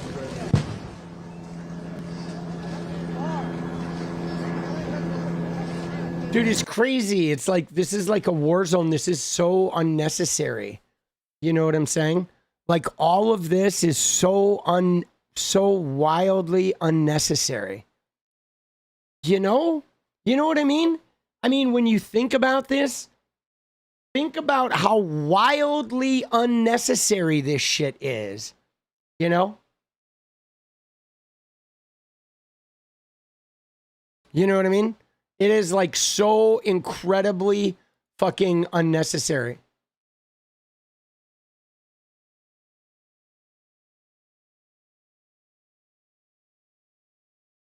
Dude, it is. It is like so crazy.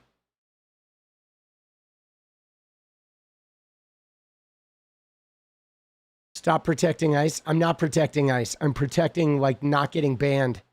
Not going to lose my channel over ICE. Thank you. It's called not being stupid, right? Right? You can start a YouTube channel and build it up and then dox people on it and get your channel deleted. If you want to do something stupid like that, have at it. But I've worked hard for 2 fucking years to make this channel. I'm not giving it away because of ICE, right? I'm serious. People are dumb, bro. Sometimes with their shit. It's like, come on, man.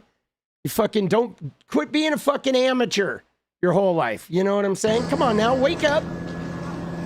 Dude.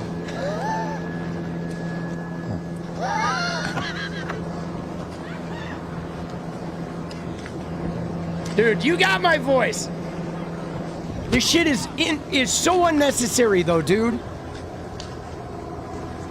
And guys, they're out there in the snow, you know what I'm saying? Isn't that crazy? They're out there in the snow in this crazy weather, fighting this fight. Like Minnesota, dude. Minnesota! They're tough, boss.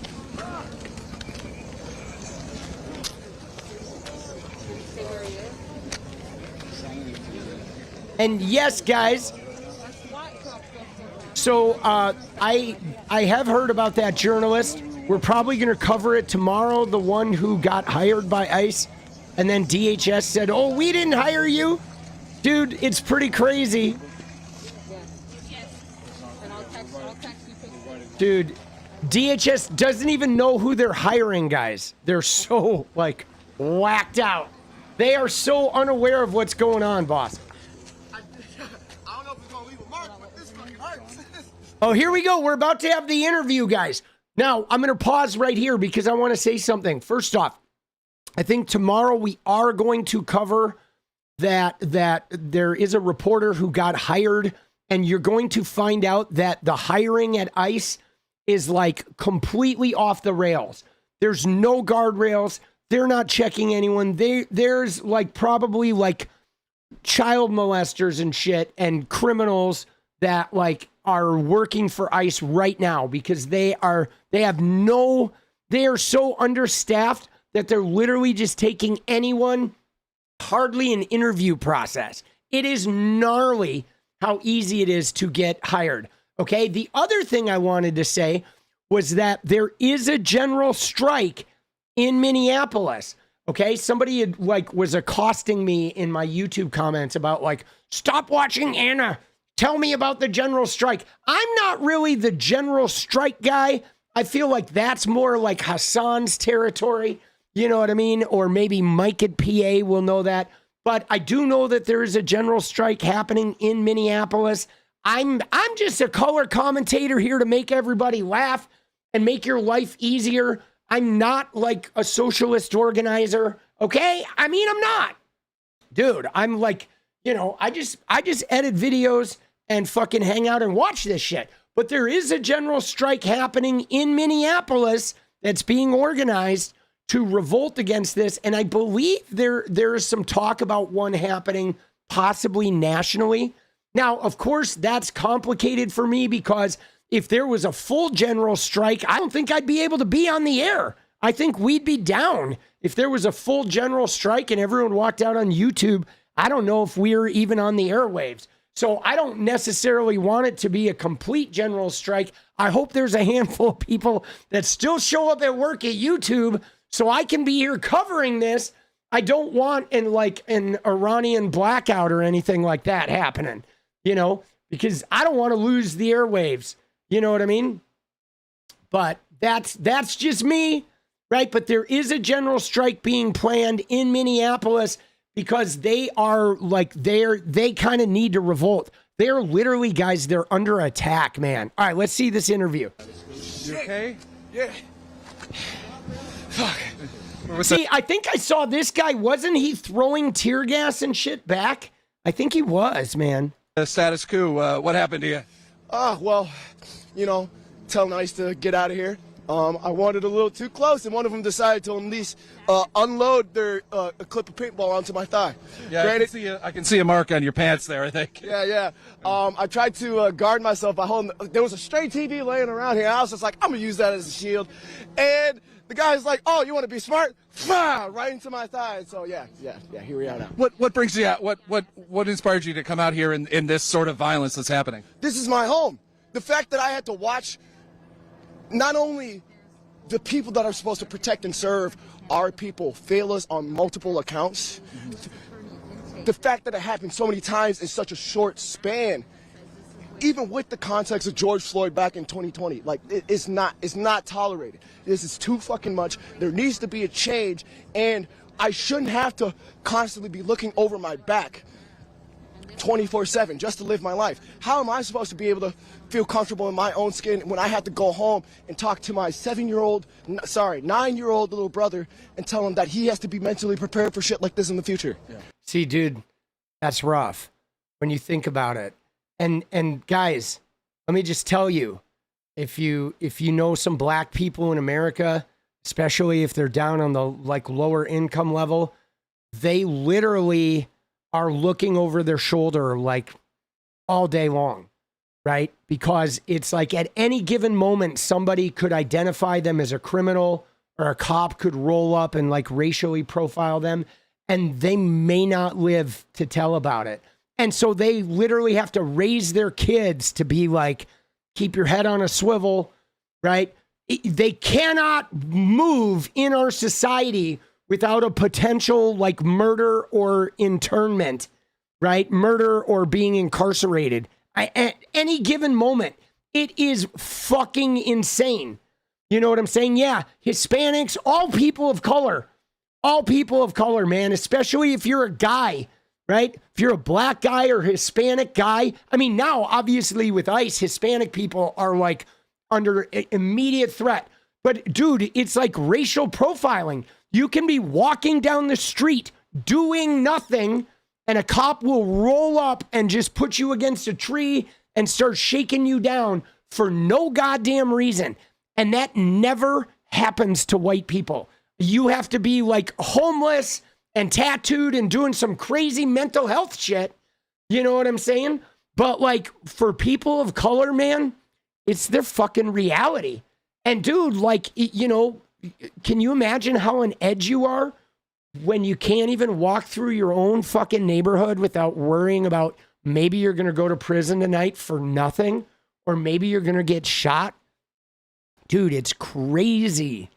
It is crazy. The ridiculousness. Like, I can tell you right now, okay? So my son moved to New York. He moved to Brooklyn, and he's living in a neighborhood right now that he's like, there's only like 2 white guys in his neighborhood. He lives in a neighborhood that is mostly all black, okay? And that's where he could afford in Brooklyn, right? But like, you know what, guys? He's out and about in that neighborhood with no issues. No issues. Nobody's harassing him. The cops aren't going to roll up on him and be like, what are you doing in this neighborhood, right? Right? So like a white guy can be in an all black neighborhood and he's fine, right? But if a black guy goes into an all white neighborhood, he ain't fine, okay? He is going to get rolled up on, right? In an all black neighborhood, all the black people are getting rolled up on. I mean, there is just a wild fucking double standard, man. You know what I'm saying? It is like there is a wild, like, it's like we can't relate. You know what I'm saying? What is a black neighborhood? A neighborhood that is predominantly black people, right? That's what I'm meaning. Like, what do you think a black neighborhood is? Shut the fuck up. Dude, what a stupid question. What do you think it is? Come on now. Right? Dude, you come from a white neighborhood? Dude, I've lived in both. And I've lived in neighborhoods that were like mixed race. But the problem is when you live in a mixed race neighborhood, it becomes a white neighborhood, right? I mean, America is horribly segregated. You know what I mean? It is. It is horribly segregated, like our real estate shit is. You know, it's really hard, man. Head to Canada. Dude, Canada is the way to go, man. Dude, it is. It is, dude. All right, let's finish the rest of this. I don't want to do that, and I'm willing to take the sacrifice and stand ground to make sure that he doesn't have to live the same days as I do. Like, that's all it is by the end of the day. So I hope by the end of this we leave with, like, we make a change for the better, not just for our current selves, but for generations in the future. Because this is done. It's too much, right? And now that innocent lives, even more innocent lives are being lost because of stupid shit like this. It's over with, right? Well, stay safe, please. So just to address the guy who said that, there are times where referring to something as a black neighborhood could be racist. Like, of course, how you would use it. You know what I mean? Like that could absolutely be used in a racist way. But identifying the segregation that exists in American neighborhoods and talking about their different experiences in those types of neighborhoods certainly is not racist. Like anything, there's like nuance, you know, there's context involved, right? So you know what I mean? I mean, if you were making like generalizations about fucking, you know, negative generalizations about people and attributing it to neighborhoods of color, like that could absolutely be racist. But it's like, make sure you get some medical attention if you have to. See, it's really sad what he said there, right? Is the reporter said, make sure you get some medical attention if you can. You know what I mean? But like, that hits, right? Because the guy's like, make sure you get some medical attention if you can. But like, dude, the reporter certainly doesn't mean anything by that, but he's saying it if you can. But the reality is like, man, most of the people in this neighborhood don't get any medical attention. You know what I'm saying? That's what's crazy. There might be some people there that are getting like state funded health care if they're, you know, within certain income ranges, but I bet a lot of them aren't. You know, most of them aren't. Most of them don't have access. Most of them are probably working you know, like mid-wage jobs that are giving them just enough money to stay trapped in that neighborhood, and they maybe don't have health benefits or they have really shitty health insurance. I mean, this is another problem we have with our insurance industry. And it doesn't just affect minority populations, but they're the hardest hit. It's really anyone who's poor.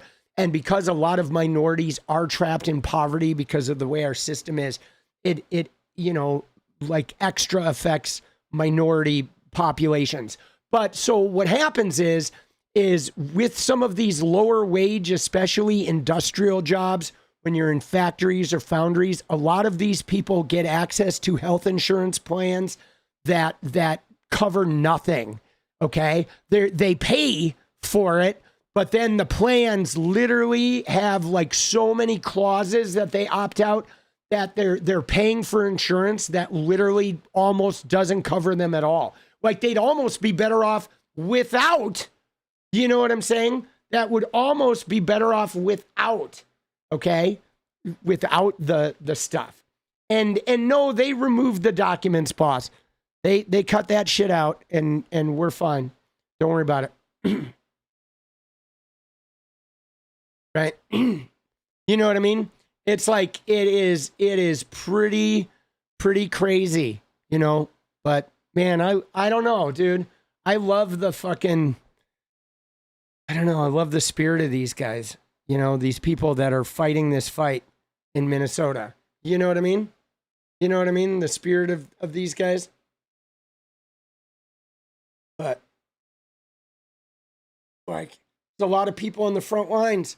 Because one of the things I posted today, guys, was this. All right. Look at this interaction, dude.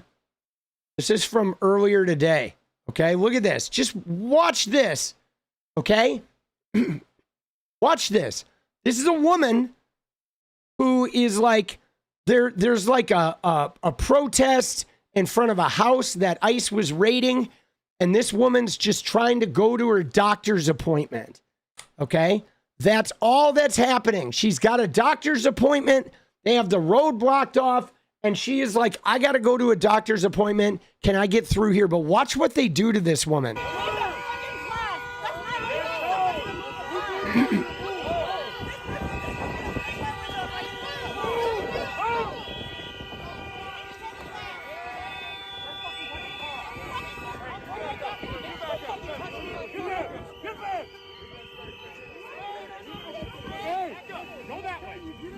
Back the fuck up! Dude, look at these guys.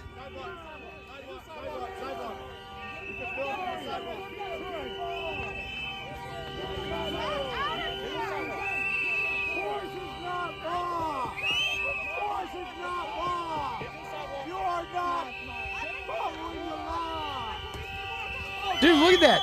They're smashing her fucking window.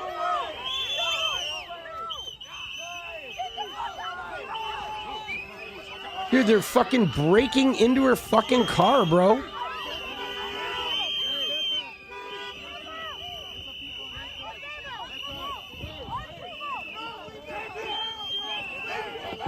Dude, like, what are these guys doing, bro?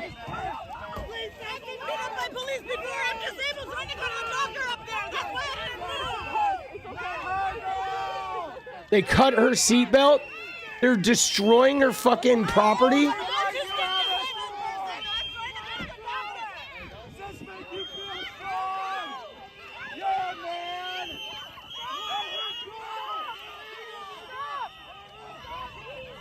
Guy's trying to block the fucking photographers.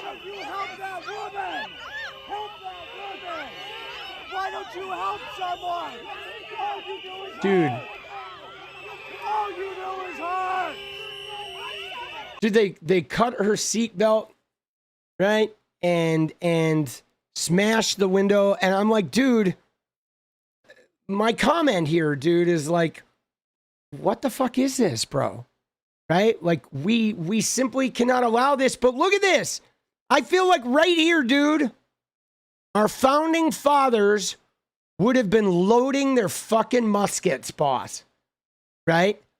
And tell me I'm not wrong, dude. The people that founded America If they saw this shit, they would have been loading their muskets. Like we are pathetic in what we've become, dude.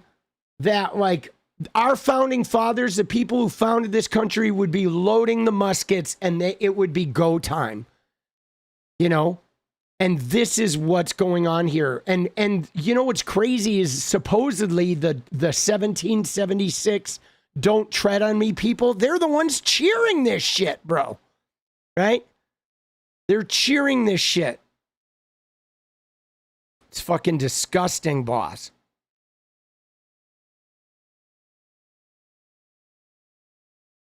Disgusting, bro. Unbelievable. And I'm telling you right now, guys, I don't care what MAGA says. I know we are on Twitter. I saw today, you ready for this? I saw this post here. Look at this shit with Andrew 𝗏𝗽𝗪. You ready? Let me just show you something, dude. With Andrew 𝗏𝗽𝗪, fucking little TPUSA goon. Look at what he posts here. Dude, you ready? He posts here. Let me find it. It's hilarious. It actually made me burst out laughing. Okay? Because he said this morning, look at this. He says, we must win the midterms.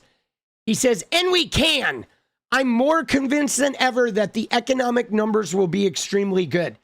But like Andrew 𝗏𝗽𝗪, you don't get it, boss, that nobody cares about the economy right now. Okay? People are seeing people getting their windows smashed and dragged out of their cars and tear gas, and pregnant women are being dragged across the ground. Even if gas is $1 a gallon, nobody fucking cares. Okay? You are getting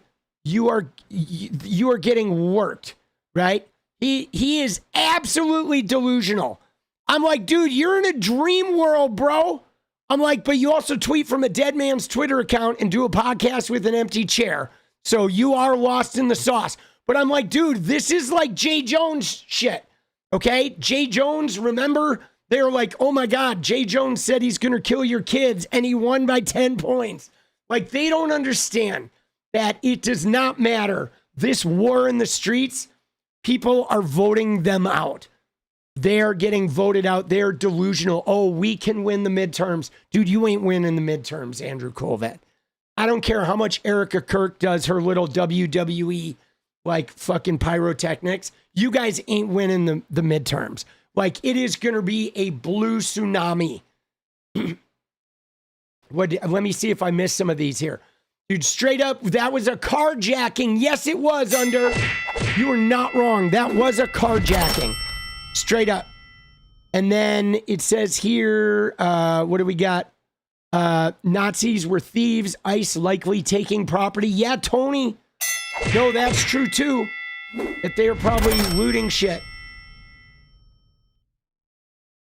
Dude, yeah, there is nothing that could happen with the economy that is going to win this. Because, I mean, even today, if you look at Harry Enton, okay, I don't love Harry Enton, but look at what Harry Enton was showing today, dude. Dude, this is wild, boss. Okay? Let me find it.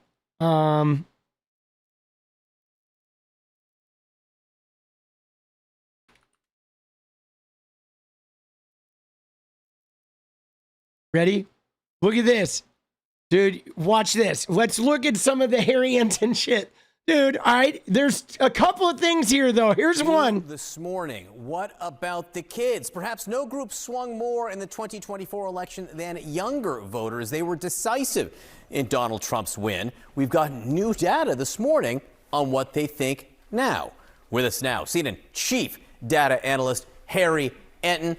There have been some pretty big shifts here. Yeah, these guys are swingers. That's what we're talking about here. Take a look here. Generation Z. John like that. Gen Z, party ID margin, Dems versus the GOP. In 2024, look at this.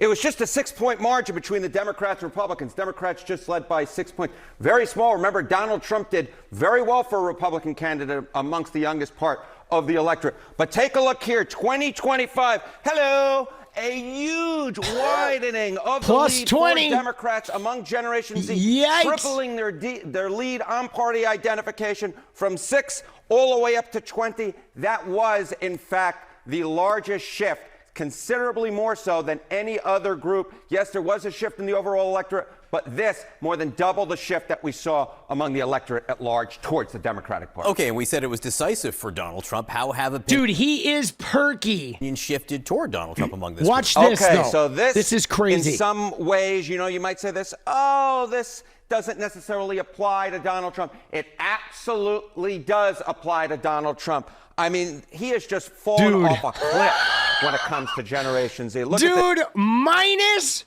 32, bro. This was Gen Z. He was plus 10 in the beginning, right after he started. And now, like 11 months later, dude, he's lost 42 points. Dude. this. Donald Trump's net approval rating in February of 2025. John said it right. Wow. This was actually a month into the administration. This was a month into the administration. He was at plus 10 points on the net approval rating. He was on the right side of the ledger. Look at this. Falling off that cliff. That is a drop of 42 points to negative 32 points on the net approval rating amongst Generation Z. My goodness gracious. This, as I said, is a very swingy group, and it has swung very much away. See, you know what you know what, guys? You know what I can't forget? Let me just tell you. In the beginning of this year, when Trump took over, I was still streaming on Twitch, okay? I was streaming on Twitch. I switched to YouTube in July after I got in a fight with Dan Clancy and I got banned. But so when I'm on Twitch, I still had a video gamer audience, okay? Because I was a famous Fortnite player before I switched to politics. I know, hard to believe. Weird, sounds weird, 50 fucking year old Fortnite player, but that was my jam. But anyway, in the very beginning, right after Trump won, these gamer kids who are heavy into crypto, they were all coming in saying, what about my crypto? My crypto's going through the roof. The crypto is so good. Like they literally voted on crypto, thinking the crypto was going to be this big thing. And it did boom for like 4 months until all of them sold off, right? Like Trump made all this crypto inroads and then all those rich fuckers sold off and they just tanked it. And now we don't know if it's ever going to be up again, right? It may not, I don't know if it'll get up again during Trump's presidency. It was wild, bro. Like my crypto got devastated, dude. It went up like 40%. And then it dropped like 70%. And so the thing that's funny when I see these numbers is I remember those kids. I remember those kids that came in and were like, crypto, we love our crypto. Trump is the best president. And now they are crying, bro. They are fucking crying, boss. Right? Because that's just it. Whenever those whales take their money, like your crypto is gone, dude. I wish I had sold. Guys, I like got all my staking out and I just didn't sell. And I was waiting for like, you know, I don't know what I was waiting for. But dude, yeah, live and learn. Now I don't know if it's going to go up again. It may not see a recovery, right? Yeah, no Bitcoin, but like Bitcoin though, I had a bunch of other shit. And even with the Bitcoin, like my Bitcoin is preventing me from being a total loss, but all the other shit just fucking crash, bro. You know, right? Dude, but next time it gets up, I'm getting out, boss. Right? It's not worth it. You know what I'm saying? But dude, mine was up. Mine was up like significantly, which, you know, I had my chance.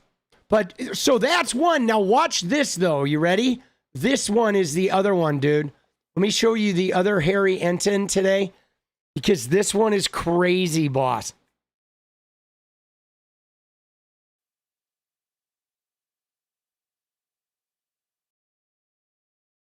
The one I saw today, earlier.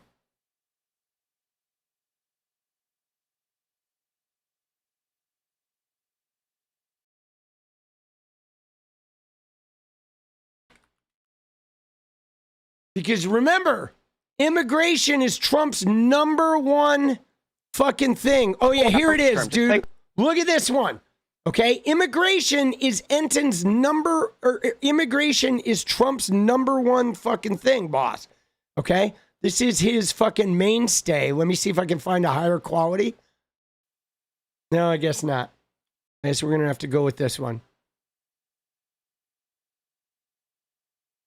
Oh, watch this. By saying that Americans at this point do not like ICE, and that is very different from what we saw during Trump's first term. Just take a look here. ICE's net approval rating. In Trump's first term, ICE, you know, kind of lukewarm. You had them right there at a net approval rating of 0 points. Look at where we are today. We're talking about a negative 17-point approval rating. That is a 17-point drop from where we were during Trump's first term. Among independents, the number is even lower in terms of the net approval rating. Dude, and why is it 17-point negative for ICE? I mean, which is not surprising. Murder, tear gas, like dragging people out of cars and smashing windows.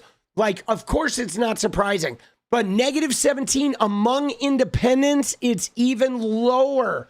Dude, that is like world ending for the Republicans because this is their number one issue.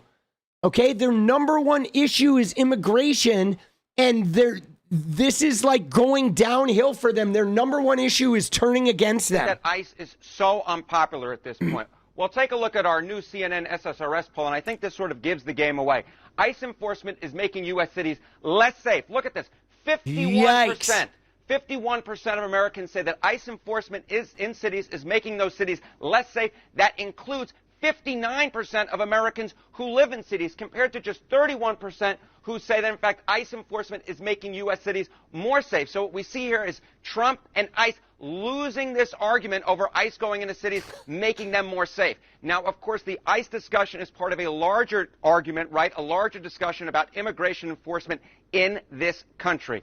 And, you know, when it comes to Donald Trump, remember, he's run on immigration in all three of his presidential bids. It's a big reason. Dude, he is negative 16 on immigration as a whole. He got elected the first time around, won that Republican nomination. It was a strength for him earlier on during his second term. Look at this. His net approval rating, according to our CNN polling, was at plus devastating 3 points on the positive side of the ledger. But look at where it is now. It is way underwater at 16 points on the negative side of the equation. That is a 19-point drop in less than a year's time. Now, what is one of the big reasons why Donald Trump's net approval rating on immigration has gone down, Caitlin?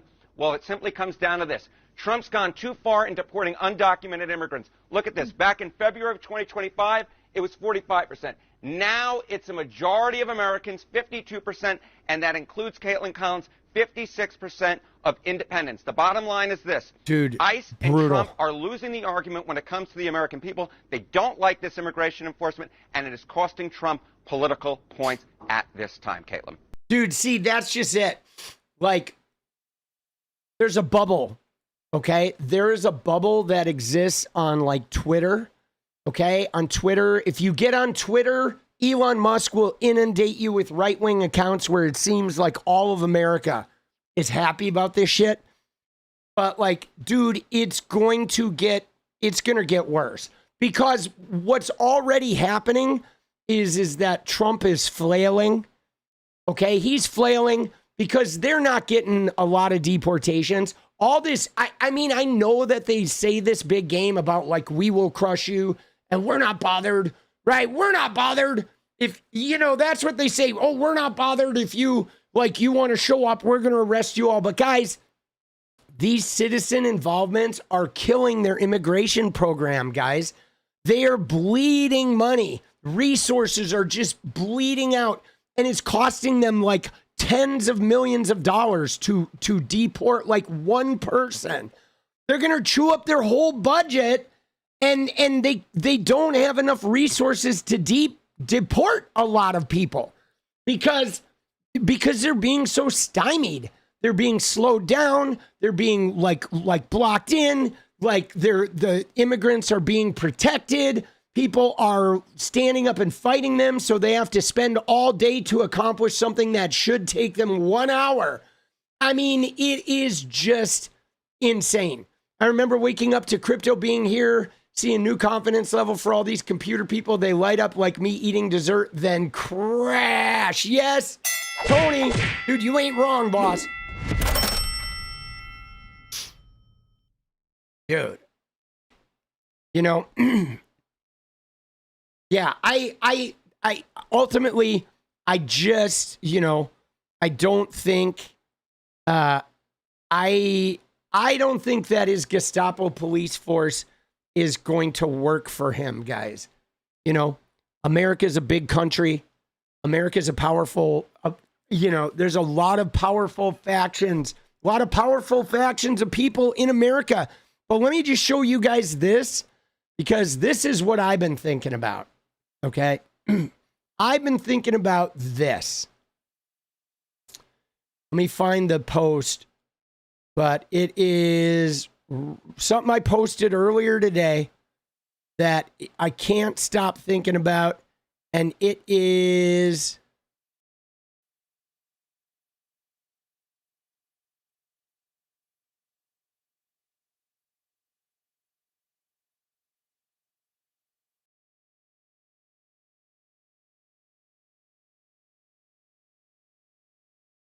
guys, if ICE professionalizes, it's a bigger problem. Let's go. Dude, I don't think they could be professional, right? I don't think they could be professional, guys, because the leadership. Like, that's going to be our saving grace, okay? Can I just, dude, Shims, let's go, boss. Appreciate you. Love Hawaii. You know what our saving grace is, guys? I'm going to tell you right now. Our saving grace is that all of them have poor leadership. Okay? All of them have poor leadership.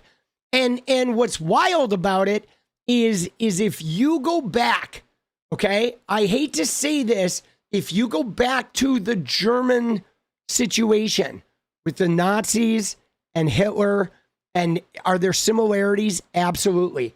But one of the things the Germans had is they had profoundly competent leadership, okay?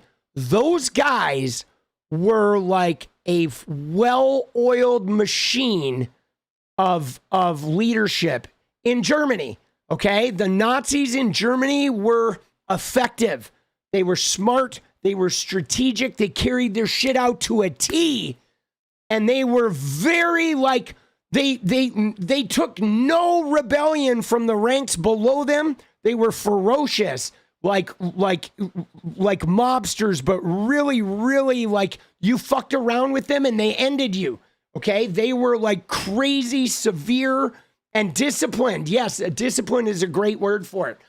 But like the Trump regime are like incompetent and they're not good leaders. They're all like TV stars. They want to be in front of the camera. They're looking for clout and they want to like get applause and shit. They're more like performers.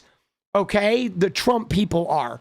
They're performers who are trying to like be reality TV stars and they want to fly around on private jets and shit. And they want to like do the sort of like Instagram version of leadership. But they're not fucking leaders.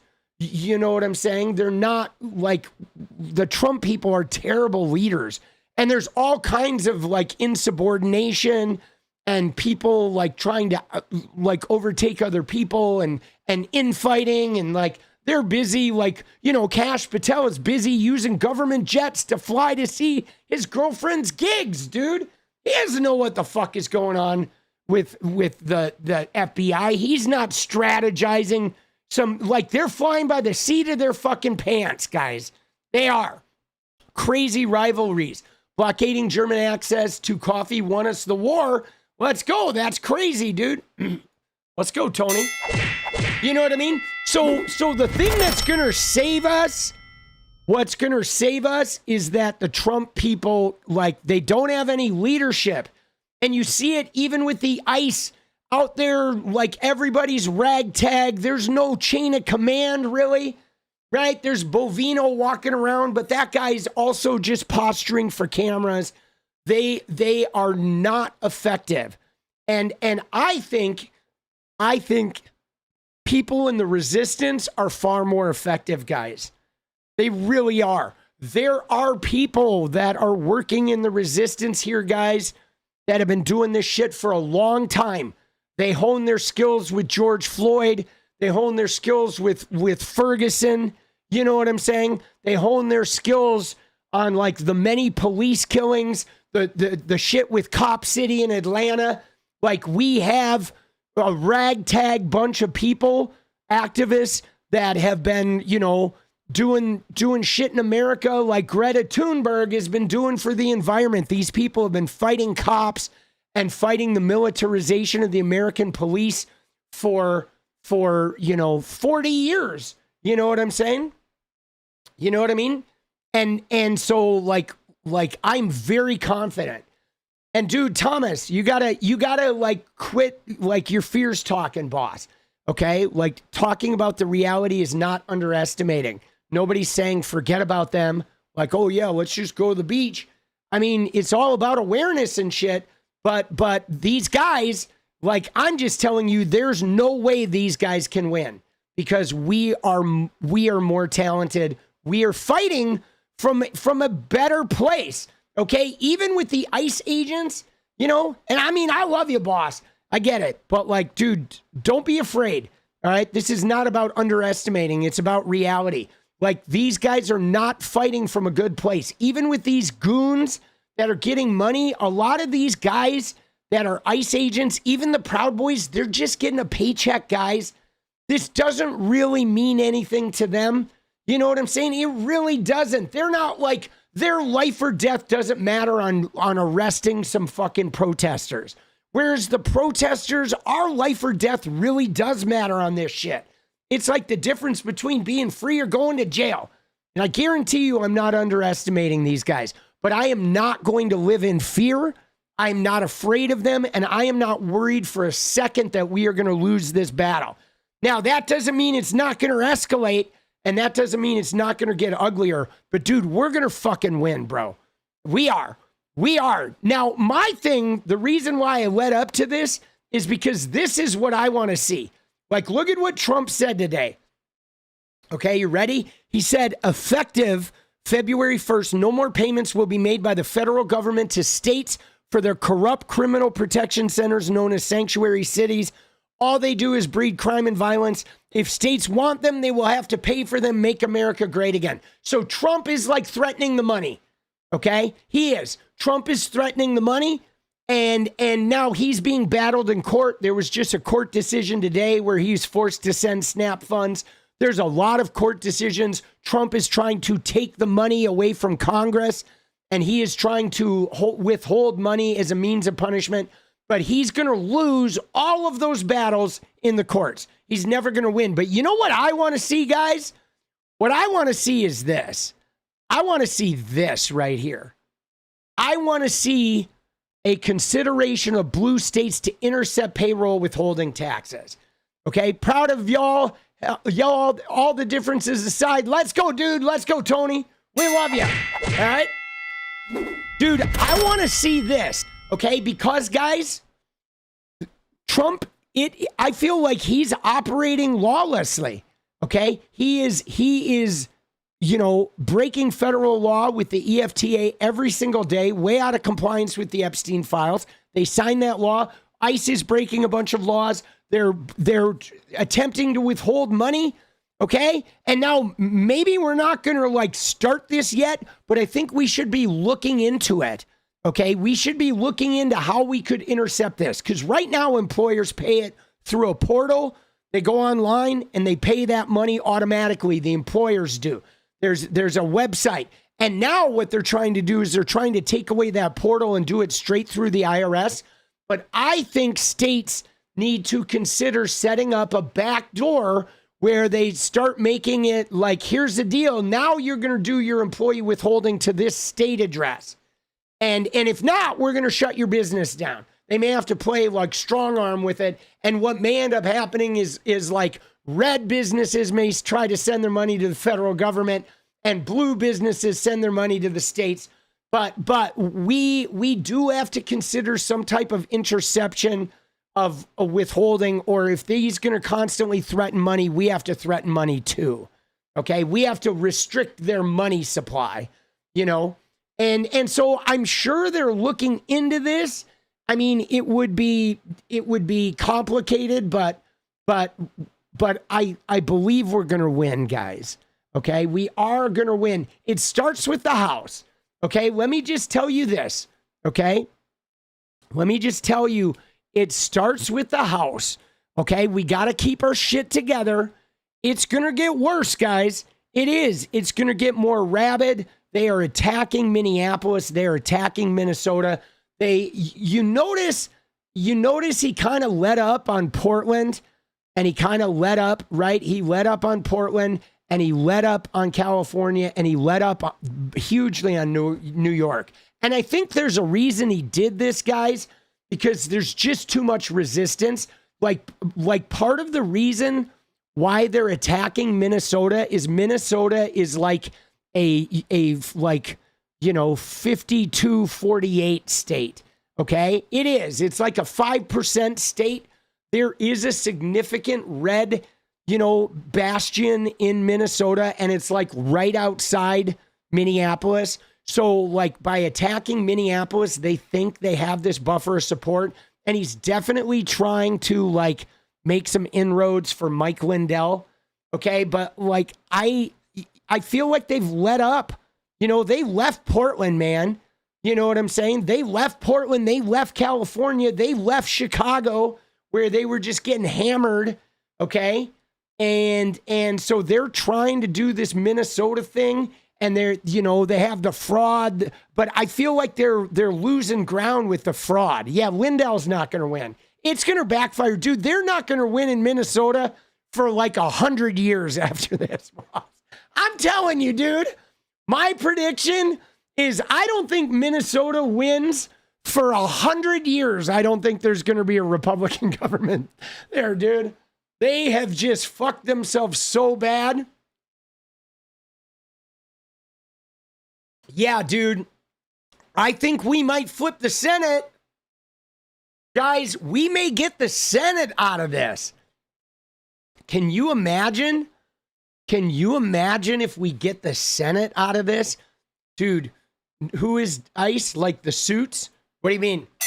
Like who are the main guy with ICE is Bovino. Okay, Bovino is the main dude. He is the main spokesperson for ICE. You see him, you've seen him. He's the guy who came out of the Target bathroom. Okay? It's this guy. Okay? Commander Op at Large, California Gregory Bovino. It's this dude, right? Greg Bovino. He is the main guy, dude. He's the guy from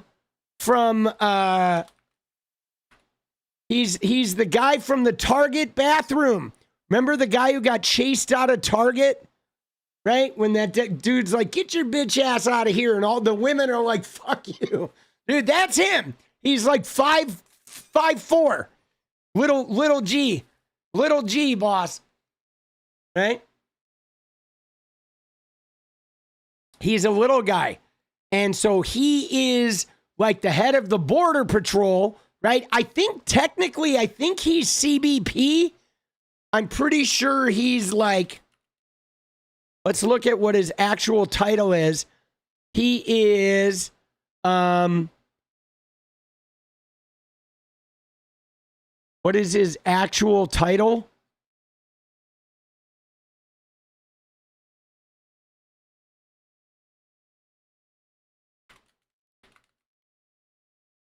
He is the chief patrol agent of the U.S. Border Patrol's El Centro sector. Okay, so commander at large, right? So his official position is the chief patrol agent of the El Centro sector, but he is the de facto commander at large. So he was given a special assignment, and then he reports to Homeland Security leadership. So he reports to Kristi Noem. And like Holman is in there too, right? Holman, I think it's probably Bovino, Holman like know him, right? And so, but Commander at Large, dude.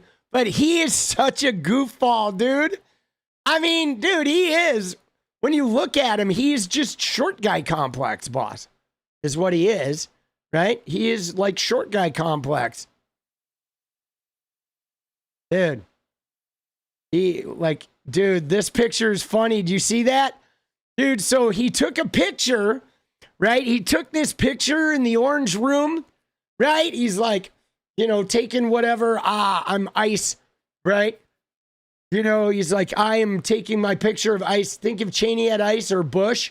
Yeah, crazy, boss. Like, but then people started comping this picture to him with furniture. Dude. Look at this. Dude, look at that, dude. They put him next to chairs. Or this one, dude. Dude, this picture is my favorite, bro. That one is so money, dude, where they comp him into the room with a bunch of furniture. Dude, sometimes the internet is just so good. Dude, we're going to win, guys. We're going to win. We gotta stay focused, right? That's my thing, guys, right? Don't underestimate anyone, but also like don't get too down, okay? Don't get too down, guys. Really. I mean, it's hard. It is hard. We are in a hard spot where we're being bombarded. You know what I'm saying? We're being bombarded. And guys, there are days, like my mental health is pristine, but there are days, guys, where I wake up and I like get on the internet and I'm just like, whoa, dude, I'm ready to just tap out, right? Because it is so overwhelming. The news cycles are moving so fast. But what I want you to internalize is that we are going to win. We are going to win. There's no doubt in my fucking mind. It's not going to be pain-free, and people are going to die. You know what I'm saying? And like, but we're going to fucking win. You know, you have a job. Are you talking to me or are you just talking to people in chat? Like, I mean, there are some struggles. Like my son right now is trying to find a job in New York City. And it's hard, dude. It is hard finding a job right now. It's hard. Everybody is scaling back. Things are constricting. He's watching his bank account just fucking disappear month after month. But like, you know, we just got to keep at it. Got to keep the faith. We got to keep showing up. Your mental health is tanked. Paula, no, I get it. Like our mental health, I think collectively is like going up and down. And it's easy for your mental health to tank. Just make sure if you need time, tap out. You know what I'm saying? If you need time, like tap out. I think it's important to remember, like if it feels overwhelming, it's okay to take a couple days and just not even follow politics, to go watch some Netflix, like go watch Stranger Things or some shit and just be like, smell ya. You know what I mean? I should be charged by the state. Well, can I tell you guys?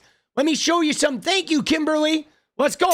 I want to show you something because I know we hate 𝗙𝗪𝗓𝗍𝗪s, but I do, while you're mentioning, right, I'm going to toot Hakeem's horn a little bit, okay? And I don't like to toot it, but Mamdani and AOC have basically vouched for this guy, but 𝗙𝗪𝗓𝗍𝗪s put out a statement that I think was nice to hear, all right?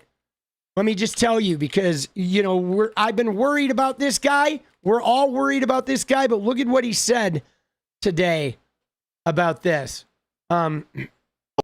Agent who killed without justification. It was depraved indifference to human life.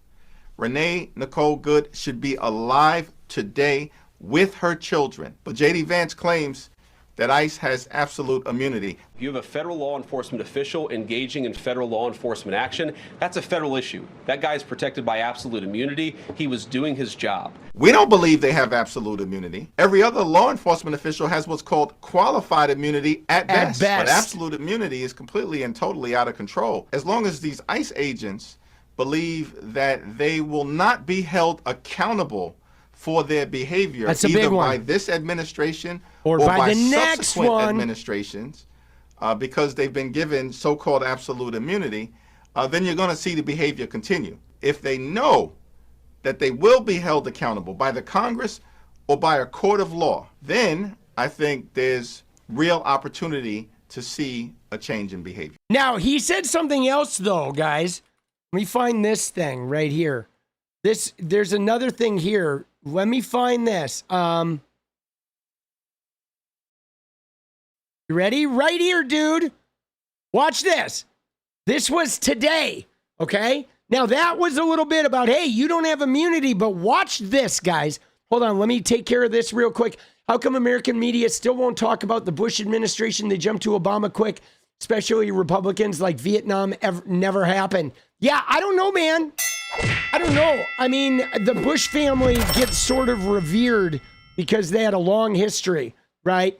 Their long history. But like, watch this, though. This was the thing that fucking made me say, yeah, finally they're saying it. But watch what he says here. Law. Somehow thinking they've got absolute immunity. They don't have absolute immunity. Supreme Court granted immunity, unfortunately, to one person, the President of the United States of America. It's one of the reasons why we've seen this extremism consistently unleashed on the American people, but it doesn't apply to anybody else. No, it does not. So every single one of these people who we see brutalizing the American people, they're going to be held accountable one way or the other, accordance with the law. And the statute of limitations, this is for every single member of the Trump administration, is 5 years. Yeah. Donald Trump will be long gone. Left, 1600 Pennsylvania Avenue. Statute of limitations will be alive and well. And there'll be a lot of people in this country, patriotic people, determined to make sure those who broke the law with impunity during the Trump administration are held accountable. There you go. And guys, I believe it's going to happen, boss. I really do believe it's going to happen. And look at them. Look at the fucking right-wing media. Dude, you can always tell when they get agitated. Look at him. 𝗙𝗽𝗋𝗄𝗆 threatens Trump team. Dude, these fucking people, right? Threatens political retribution. Dude, they are fucking livid here. And guys, I think Jack Smith is going to be involved. All right. I'm calling it right now. I'm calling it right now that Jack Smith is going to be involved in this. There will not be any more Merrick Garlands. There's going to be a Jack Smith. The Jack Smith store is going to be open for business in the next administration, dude. I fucking swear to you, boss. And I'm here for it. I am here for fucking, you know what I'm saying? Let's go. Dude, you're going to wait and reserve your opinion. Go ahead and do that, guys. I believe. I'm telling you right now, some of these people were going to be in deep shit if Kamala had won. Okay, mask or no mask, we will find them all. Believe me, guys, the part of the reason why they were so incentivized to try and beat Kamala and why they broke out that gnarly racism thing and why they went to Dearborn and lied to all the Muslim leaders and lied to all the Latino leaders is because they knew if Kamala Harris won as a lawyer, she was going to put Trump away for a long time. She was going to go after all those fuckers. So they literally, they were playing life or death. And I'm telling you right now, I think Jack Smith is going to be involved. I think that 𝗙𝗪𝗓𝗍𝗪s had a little bit of a wake-up call with Mamdani and with the Mamdani-Hochul connection and AOC and him realizing that the progressive Democrats that are in power, that there is something very real happening and the American people are in tune with this. And in fact, that those are the fighters. You know what I'm saying? Like, people like to dog on Zohran Mamdani, and they dog on the DSA, and they dog on like AOC or whatever. But like, the people that support the DSA and the people that support the progressive movement are the ones that are out there on the street fighting this shit. They are the warriors, guys. And I think Hakeem Jeffries finally realizes that the coalition between his team and the warrior team needs to happen. That in fact, that's how they beat Trump, is by aligning, right? And that's why I think Mamdani and AOC came out on his side, because I believe he's figured it out, okay? And now I'm going to give him the benefit of the doubt until he starts failing. But I really think, dude, I really kind of see some coalitions happening. You're here for the Jack Smith store too. Let's go, Trini. Dude, the Jack Smith store open for business. Let's go. Dude, he is, bro. I think they realize, guys, okay? I think they themselves realize, holy fucking shit, bro. Like, we are going to get fucked if we don't like do something about this, because there were some swings with Trump in 24. You know, there were some swings with the young people and with some of our base, you know, black men. Like, there were some swings, boss, that the Democrats were like, holy shit. Like, we may, you know, if we fuck around here, we may never have power again. And just as long as we can get rid of Chuck Schumer, I think Chuck Schumer is probably on the chopping block.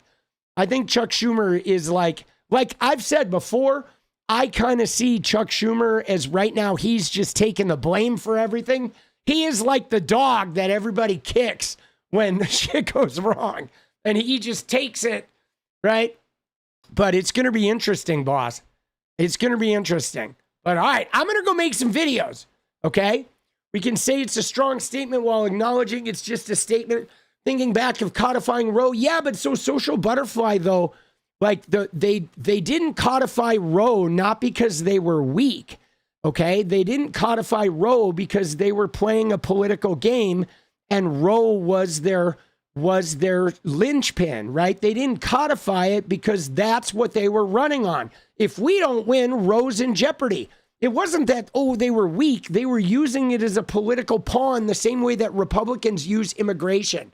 But I think now Roe getting overturned and Trump winning against Kamala and watching the shit that went down with Gaza and how AIPAC money is falling out of fashion, the Democrats are realizing some very important lessons, guys, that they can't just do the political lip service anymore. The internet has ruined that, guys. There's too much information. Dude, I don't like his hand talking. I don't like, you know, but I think the Democrats are realizing, because guys, you got to remember, our last really big, overwhelming win was Obama. And it was really a different political game before the internet, guys. Okay, before the internet. But now with the internet and shit, everything is in jeopardy. Right? Everything is constantly in jeopardy. So, you know, I believe it's going to be different. You know, there are some people out there that maybe don't believe it, but I just kind of got a feeling that they have figured it out. And I saw it in these elections, dude, with like Jay Jones, right? Remember Jay Jones? They're like, oh, he's killing your kids. You know what I'm saying? Remember that? These corporate Dems got to go. I know you feel that way, but right now, 𝗙𝗍, some of these corporate Dems bring in a lot of money, which is helpful in the thing. And ultimately, we want the corporate Dems to go, but it's going to be a long time.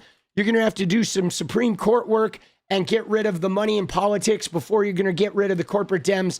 In the meantime, though, we do need them to take on the Elon Republican money machine. But let me just tell you guys, I saw it in this election with Spanberger and Jay Jones. And like Jay Jones was like, I was watching that very closely because we talk about backbone. Okay, so Jay Jones was like this guy who had said some really aggressive things, It was right after Charlie Kirk dies.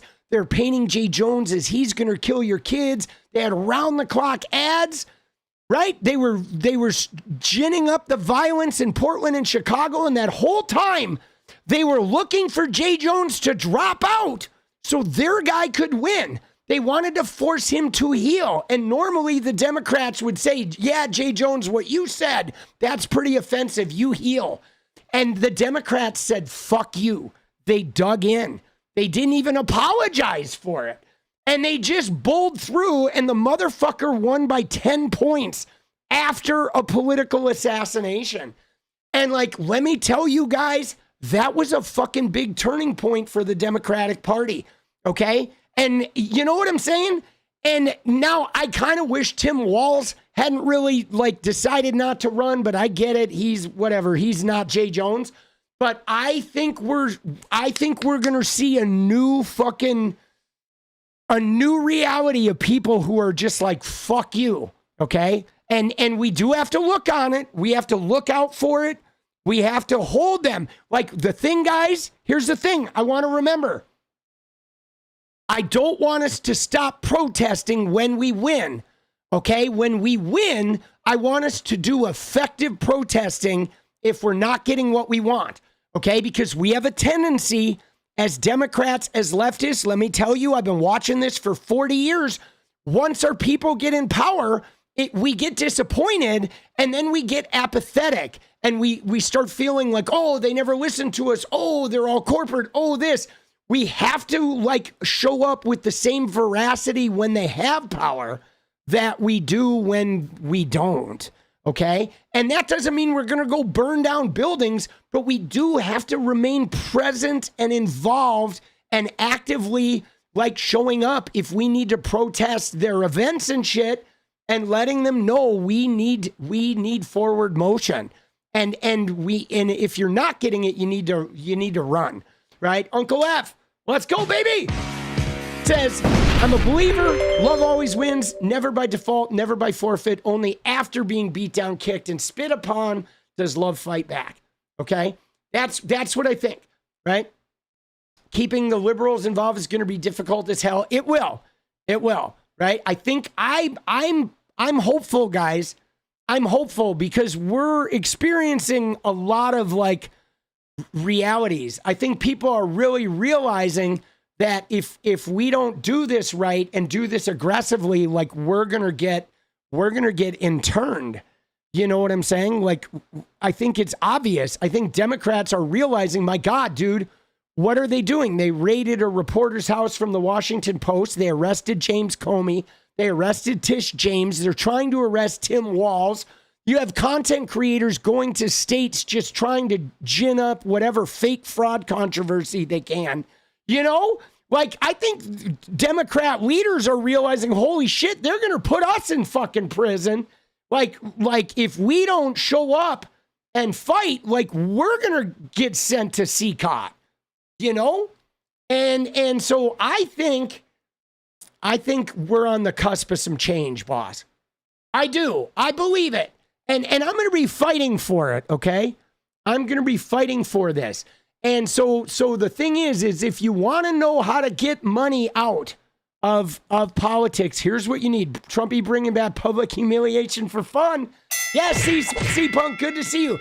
So the steps, guys, is in order to get money out of politics, you're going to need the presidency, the House, and the Senate, and you're going to need to be able to get 60, or you're going to have the Senate, and you're going to nuke the filibuster, and then you're going to expand the court, and then you're going to run up some cases, and you're going to overturn Citizens United. You're going to overturn the decision about Roe v. Wade. And like, it would be nice to get a constitutional amendment, but that could take like 25 years. We would have to take back some of the state houses. Now, we got a little complacent during Clinton, guys. Okay, Clinton came out and he was dancing around. We got all caught up with the impeachment and Clinton being a lying skeezer, but we got complacent during Clinton. And then in the late 90s and into the early 2000s, they went and started winning all the state races. and they ran unopposed in a lot of areas, and they took control of the state houses and gerrymandered the shit out of their state districts and made it so a lot of states had veto power from their legislatures, even though the Democratic governors were winning. And we're going to have to fix some of that shit at the local level, which could be up to us. Some of us may need to run at the local level. Like, we need to have good candidates that are willing to do the work at the state house and state senate level, like in these states, you know, because you know what I mean? And you know, that is important, you know, and Clinton had a lot of problems, guys. He really did. But I will say one thing though that I will give Clinton is Clinton did a good job of lifting us out of some of the financial devastation from the Reagan years. Okay? If you know what I mean?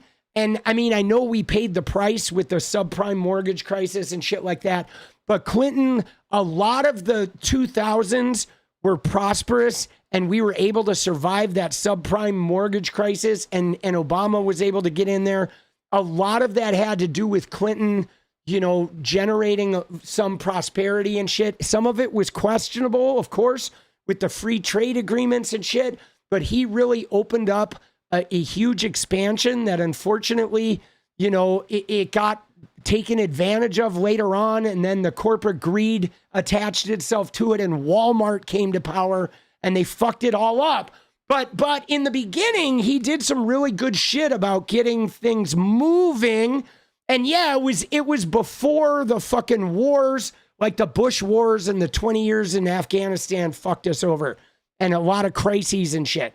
But Clinton, like, he did some things that really saved a lot of us in the early 2000s. I think a lot of communities of color didn't reap all the benefits they could, and there's certainly the policing shit was gnarly.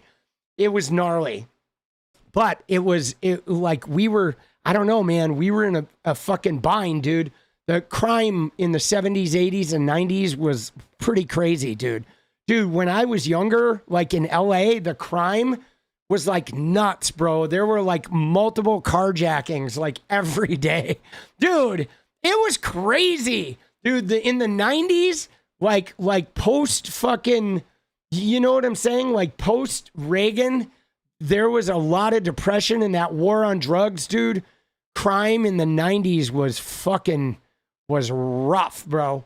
It was rough. Dude, it was rough. In my 20s in Hollywood, dude, it was a rough scene, boss.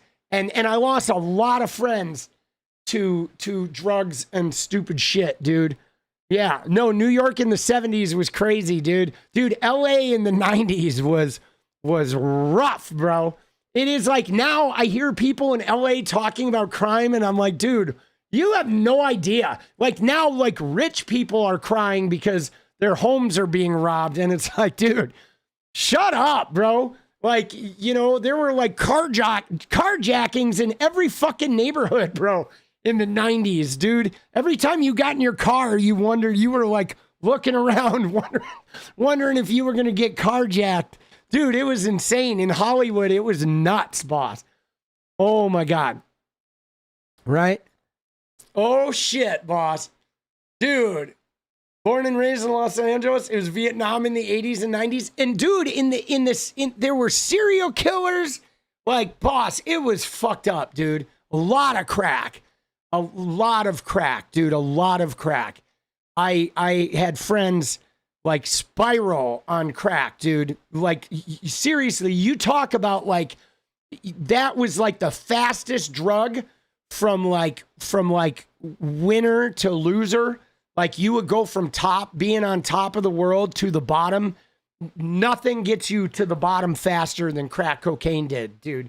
It was like the ultimate like neighborhood and like person wrecking force. So brutal, dude. The one day they don't pay for security too. Yes, indeed, Tony. Pika says it was insane in LA County in like 92. I just assumed I would get taken out by a stray bullet just walking to and from high school. Dude, no, it was crazy, guys. It was, I mean, I remember my neighborhood. I lived in Park La Brea, which is a small neighborhood, right? It was mid Wilshire. It was between La Brea. You had La Brea over here on the east, Fairfax on the west, Wilshire on the south. And then there was 6th Street. And then you go up to 3rd Street, which was where Farmer Market and like CBS Studios were, where they had the Price is Right. And so that was the Park La Brea neighborhood. And I lived on a little street called Dunsmuir, which was a little street. It's right around the corner from where the El Rey Theater is now. And it was, no, I wasn't near MacArthur Park. I was in the Mid Wilshire by the Art Museum, by the La Brea Tar Pits.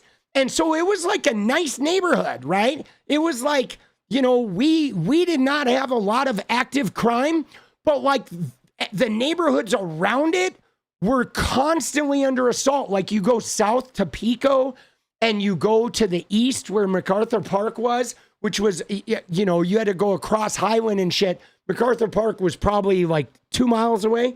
But you would hear the helicopters. Yeah, dude, I was in Miracle Mile. That's exactly where I was.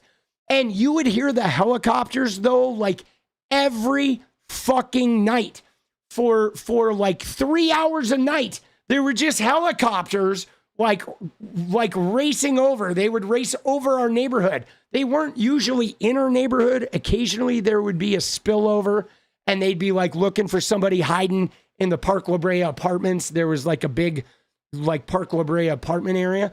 But dude, it was crazy. It was just nuts. You were an intern at CBS TV City? No way, dude. Dude, no way, James. So that's funny that you were an intern because I lived in an apartment and there was a woman named Dusty who her husband was a grip on The Price is Right. And so one of our neighbors, he worked on The Price is Right. He was like a drummer and he was a grip and he worked all the time. But there was like, I remember there was one episode of The Price is Right where they gave away a drum set and they let him, like the grip, he fucking was like playing the drums on camera and shit. Dude, it was crazy. They were actually pretty cool. But those were wild times, dude. The 90s were wild. Yeah, the war on drugs sucked. That's crazy that you were an intern there. That was like right around that. That's right up on Fairfax. That's where you were at, right? On Fairfax and 3rd. That was the spot, dude, right by Fairfax High. Dude, shit was nuts. That was my neighborhood. You had Cantor's and you know, the Cafe Largo. And then over on Highland, you had Highland Grounds, which was where there was like a weekly open mic. And there was a coffee shop on 6th Street, like 6th and Detroit. I think it went like La Brea, Detroit, Cochrane, Dunsmuir. I can't remember the streets, but I think it was La Brea, Detroit, Cochrane, Dunsmuir. And then there were a couple more. There was like a bunch of streets that were 1 block long from Wilshire to 6th Street. And 6th Street had this Park La Brea wall that was a whole thing. But there was a coffee shop that was on like Detroit and 6th that was 2 blocks away from my apartment, right? I lived on the corner of Dunsmuir and 6th, and my friend Bob lived on the corner of Cochrane and 6th. He was the guy I started my band with. He lived 1 block away. And then 1 more block on Detroit, or 2 more blocks, there was a coffee shop that was like our local. And there were open mics there. And like, we used to just hang out there. Dude, it was amazing.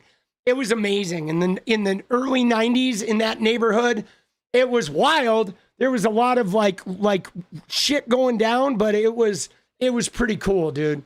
It was pretty fucking cool. It was, I don't know. It was before like Rodney King and before like everything got really combustible, you know, after like Rodney King and then Kurt Cobain died.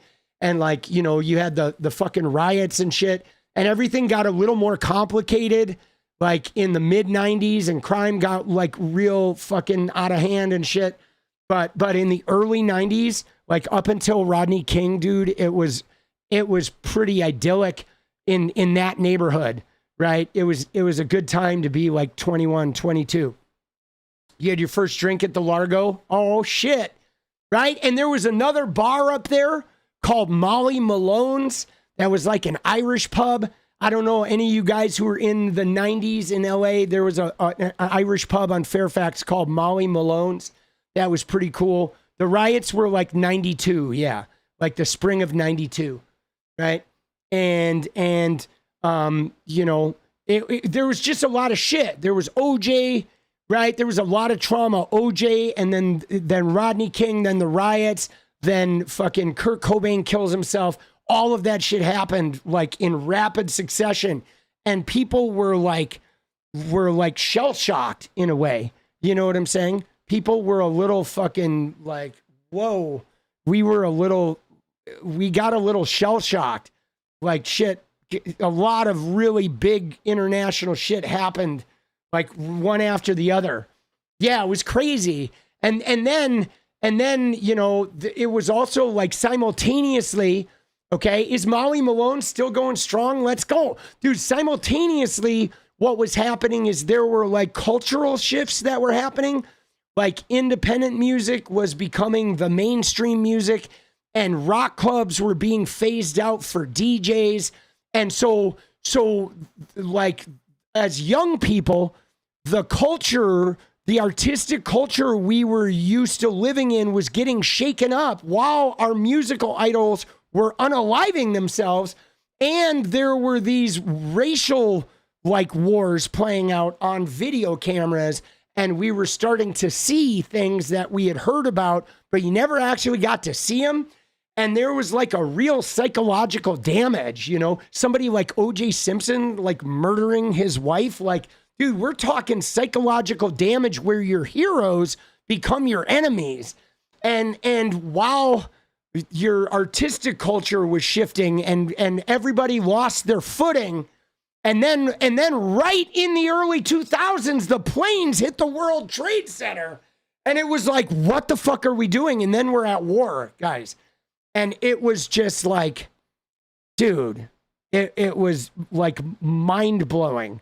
You know what I'm saying? That was my 20s, from this idyllic rock and roll Hollywood paradise to like, you know, planes hitting the World Trade Center and having like a crazy bunch of racists and heroes dying or murdering people. Like just, it was like watching everything you knew about reality getting turned upside down, and then culminating with airplanes flying into the World Trade Center. So those symbols of New York were just gone. It's like really weird, man. You know what I'm saying? Like really fucking wild, dude. Is wild. And now though, the young people are living through this shit, so everybody's got their shit, right? Everybody's got their shit, but like, you know, dude, it was so good before it got shitty, guys. It was like 91, dude. I was 21, turning 22, living in fucking, you know what I'm saying? Living in Hollywood, living right behind the Laugh Factory, dude. Man. Then I briefly went down to Redondo Beach, and then I came back to LA in like 93. I was in Redondo during the riots, which was scary because a lot of that shit was going in Torrance, but which is right next door. But like, and I remember running out of gas in Compton, like during the fucking rioting and shit, at like midnight going to see my girlfriend on a motorcycle. And I got off the freeway and all the buildings were like, it looked like a war zone down there. Shit had been bombed. But like people were cool to me, man. I found some like black people sitting on a porch that like got me to a gas station. It was like crazy. They were like, dude, you need to be careful down here. Dude, they're like, trust us. Just shut up. Let us take care of you. I'm like, okay. But it was cool. You know, it was like, I don't know. But like, man, 91, dude, was epic. It was just epic. And then shit started to unravel. You know, shit started to unravel, dude. And it always does though, guys. Because I feel like we had some epic times here around like, you know, 2010, 2012, and then it started to unravel. Like every time, it reminds me of that Buddha saying, right? If you study Vipassana, you study the meditation of the Buddha, there's a saying that there's only two states of being, guys. That's it. All of life is two states of being. It's either everything's coming together or everything is falling apart. And that's it. That is life. Everything is coming together. And then you hit this peak of like, wow, life has never been so good. And then everything is coming apart. And then you hit this rock bottom like, oh my God, it's never been this bad. And then everything starts coming together again, right? And that's it. That is life. It is like you're always in the process of either watching everything come together or you're in the process of watching everything fall apart. Right? Dude. And when you realize that and you can really vibe with that, then you're just like, oh, okay. Okay. You know what I mean? All right.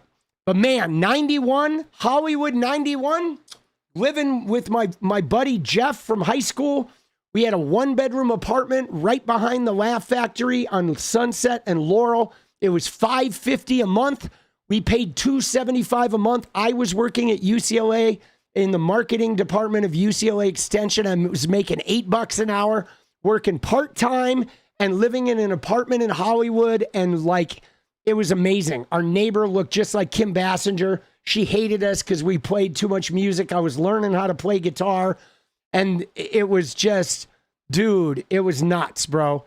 It was like girls and dating and bars and beers and rock and roll. And everything was so fucking amazing. And then a bunch of us moved down to Redondo, and it was really amazing down there for a while. And then ironically, it was one of our friends. You ready for this? It was one of our roommates had a friend. You know what was the unraveling, guys? So we had a roommate from Scotland, a guy named Steve, and he worked construction. He was undocumented. He had no papers. But his construction job would pay him like partially in money and partially in drugs, like bags of weed or a big bags of cocaine. That's how he was getting paid. The contractor he worked for was a drug dealer. So we paid most of Steve's bills, and Steve provided all the party favors for the house. And there was me and 2 of my high school friends and a guy they worked with and a girl and her boyfriend and this guy, Steve. So there were like 7 of us living in a house in Redondo Beach, okay? And what was unraveling it, right, was one of our roommates, my bass player friend, Bob, his friend was in college in Arizona. And his parents said, this guy's name was Tommy also. His parents said, can Tommy come and live with you guys? He's having an alcohol problem. And he failed out of school because he's been drinking too much. And we discussed it as a house. And I was like, man, guys, we drink like 2 cases of Keystone Light every single night. I'm not sure if a guy with an alcohol problem should be coming to live with us. But you know what? I mean, if you guys want to do it, I am down for it because I'll open my door to anyone to help them. But I was wondering, how is this guy have an alcohol problem? They want him to come live here, right? So I was real watchful. But what we discovered is when Tommy Boy, he called himself Tommy Boy, when he moved in, the guy never grabbed a beer. The guy never drank a beer, guys. He didn't have an alcohol problem. He had a crack cocaine problem is what he had. And that was the downfall. He got a job at a Pizza Hut and he started dating the manager, who was this lovely Hispanic girl that had a ton of money in the bank. She was like super successful. She was like working to become a district manager, and he started dating her and he got her hooked on crack. And then pretty soon they were stealing from the Pizza Hut. They were embezzling, and he got her fired, and she lost her whole fucking career. I don't know what happened to her. And he went downhill so fast. Eventually we had to kick him out. Eventually it got to the point of where, dude, I partied with him one night and he took me down to LA, like downtown, where there was this school bus driver who sold crack and he wanted to get a hotel in this crazy neighborhood. He was smoking in my car while I'm driving. I'm like, what the fuck are you doing, bro? I'm about to boot your ass out. You can't wait 20 minutes to get home to party? And like, he went off the deep end, and pretty soon, like, I'd be using the bathroom and some strange woman I'd never seen before would walk in while I'm taking her shit, start washing her hair in the sink. And I'm like, woman, what are you fucking doing? Get the fuck out of my house right now. And dude, everything went downhill so fast. He was like, dude, I had a lock on my bedroom door, thankfully, but it was like gnarly. He was in our house, guys. Everything I just described with him destroying that manager at Pizza Hut, all of that happened in like 4 months. Okay, he came in and in 4 months, he fucking like nearly destroyed everybody. He was so out of hand. It was crazy, bro. And we had to get rid of his ass, dude. I was like, whoa, dude. And like, if you witness that, you witness somebody going downhill like that. And guys, let me just tell you, he would come in, like I told you about Steve and the party favors, and Steve had a friend from London named Blaine, and Steve and Blaine were like really good looking dudes that could play guitar really well. So our house became like a girl magnet in Redondo Beach. So like this Tommy Boy guy would come in and we would have a room with like beautiful girls and a pile of party favors, and everyone's playing guitar, and it'd be like, dude, put your pipe down. Hang out. Dude, get laid. Like, take as much of this shit as you want. Just come and hang out. And he would, like, just sit there in the corner for, like, 5 minutes, and then he would grab his pipe, and he would be off on his own thing. And there would be, like, 10 fucking beach girls just, like, wearing hardly any clothing, partying in a room, dude. And it's like, what is this guy doing? He was just gone. He was just like, had completely gone antisocial, you know, like it was just lost, dude. Lost. And we were like living the life, dude. And then it got to the point of where, you know, the cops were like showing up at our house and like running people's license plates. And we were like, dude, what is going on, bro? Like, we need to get this guy out of here. Like, he was going to ruin our paradise. Because we had a good thing going, dude. We had a really good thing going. We had 2 beautiful dudes from the UK that were like girl magnets with endless party favors, dude. We had like the setup, dude. And this guy came in and in like 4 or 5 months, he was ready to take a wrecking ball to all of it. Dude, crack. Don't stay away, dude. That shit is toxic, dude. That shit is toxic. Bro. But dude, yeah, no, it was good times. But then I left. I packed up and went to Hollywood. I left that environment, dude. I mean, it was fun, but I had dreams, right? I was learning how to play guitar, and Steve and Blaine, I learned a lot of shit from them about guitar. And then me and my girlfriend at the time, like I had a girlfriend near the end of that, and we moved up to Hollywood. And then Bob, he moved up to Hollywood afterwards, and me and Bob started a band a couple years later. And then, you know, we wrote a new chapter. But dude, there was about 1.5 years down there that was like just funny, dude. It was pretty cool. It was pretty cool, dude, before it crashed. Before the crash, dude. BTC, boss. Before the crash. You got it. That's just it. There's a saying, guys, that like, you know, when you find utopia, like enjoy it, but make sure you move out before the crash. Because, dude, Orphan, I get it. You know, sore spot, dude, crack is a serious sore spot. It is devastating, dude.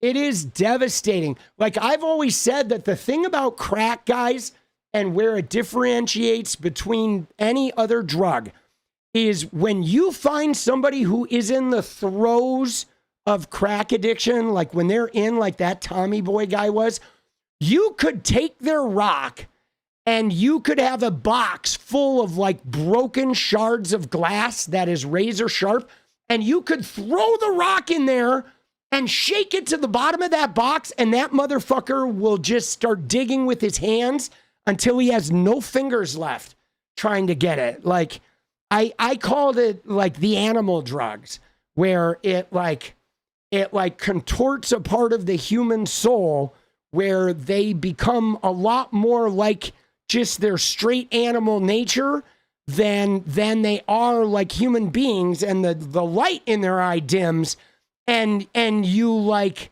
you can see the devastation. They can't. They have no idea, but you can see it. And it is like, I mean, it's really like heartbreaking to watch. Because you will watch people that are really good people that would never do anything bad. And man, they'll fucking knife you or steal or whatever. You know what I'm saying? Like when I saw Nick fucking Reiner murdering his parents, the first thing I thought of is, did he get strung out on crack? That was like the first thing I thought of was that guy strung out on crack, because that's crack shit. Okay, that is like when you're way gone on that. Like people do shit that you just are like, man, it's like somebody else is in their body, like doing the shit, dude. And I mean, it is like, it hurts your soul to watch it. You know what I'm saying? It hurts your soul to watch it happen. It is really like, you know, which is why when I see people like not having empathy for drug users, it's like, you don't understand. Like people get to a point with this shit where they're just not making a choice. And yeah, living 10 minutes at a time is a really a crazy way of putting it, but it takes a hold of people and it debases them. And then the people living it are having this like shame spiral that they live because they can't believe they're doing the things they're doing. And it is one of the most heartbreaking things to like witness, guys. I mean, I'm getting a little choked up just thinking about it, because it is like seeing what it can do to human beings. And then thinking about how, like, I'm pretty sure our government like infused that into our neighborhoods. Like they put it there, you know what I'm saying? Like they fucking put it there, dude. Like, it's just cruel, man. You know, it's fucked up, dude. It is really, you know, I don't know, dude. There's some cruelty out there in the world, man. You know, and you know, I don't know. I watched a lot of people go downhill fast, you know, fastest downhill. The number 2 is opiates, you know, it's definitely heroin, or now it's like fentanyl, but like number 1 was crack cocaine. Number 3 was crystal meth, right? Meth, it does a different type of mind fucking, but like the crack stuff is just savage. And if you have known people that have gone downhill from that, like, you know, there's nothing you can do to stop that. It is hard though. It's hard to watch. It's hard to be around, you know what I mean? It is hard, but now, all right, we got that story from rags to riches to rags again. You know, we're going to dance now. We're going to fucking heal the pain, boss. Stay away from those drugs if you can, okay? You love the story? Thank you. You know, stay away from those drugs, man. You know what I mean? Alcohol, dude, alcohol will fuck you up. That shit is powerful, boss. We're going to dance it all away right now. You guys got a dance party? You guys ordered a dance party? We're fucking dancing, baby. All right? We're going to stay filled with hope, because why? We are survivors, and we're Donald Trump and ICE and this administration. They're like the crack cocaine of now. And guys, we're not going down that route. All right? We are not. We're going to win this shit, boss. Okay? We're in it to fucking win it.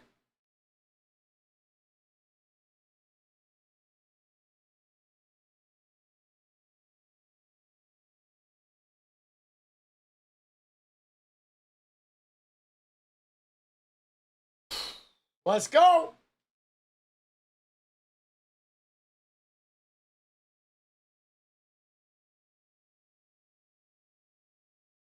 All right. Now, dude, that shit gets real, baby. It does, dude. I'm so glad that shit never got its hooks in me. Right? Oh, dude, lucky. Because I dabbled, But I didn't like the fucking, it does something to you where it like too much, you're chasing too much. I didn't like that. I didn't like to chase all the time. I didn't mind a little chase, but I don't like a fucking, where you're constantly chasing a high like 1 minute later. Nah, it's a little too frenetic for this guy, dude. And you fuck with my libido and I'm out. Right? Right? That's just it. You mess with my libido, dude, and I'm out. That's where I get off, boss. Oh. All right, you ready? We ready? Let's go. Let's get it. All right, here we go.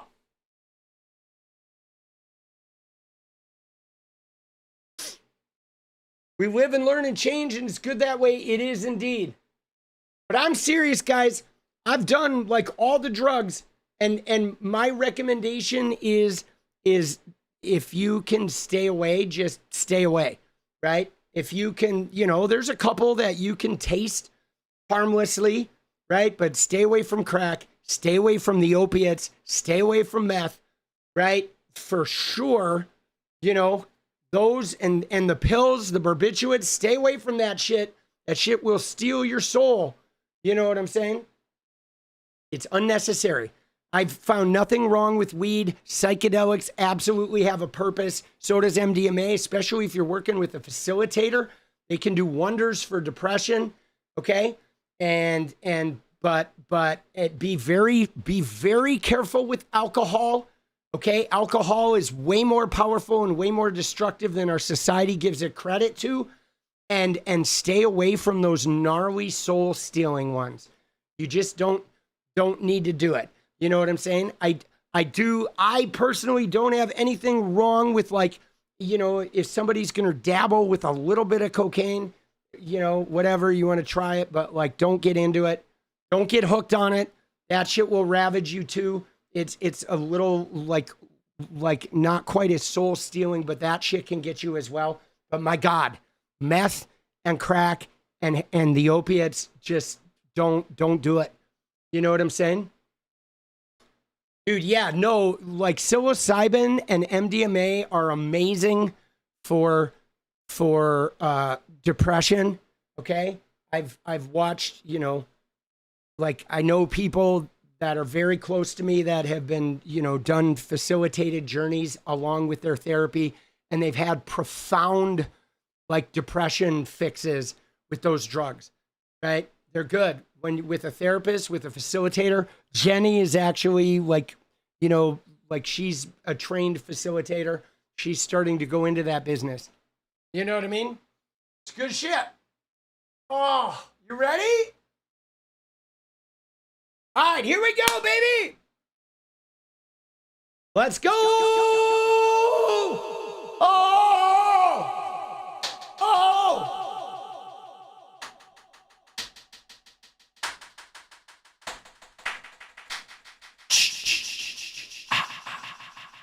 Dude, it's a little Friday the 13th for you. I loved that movie when I was a kid.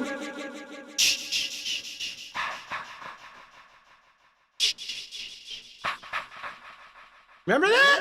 Oh! All right, here we go. Sorry. I'm on a tangent. I gotta go. I gotta get some work done. Let's go!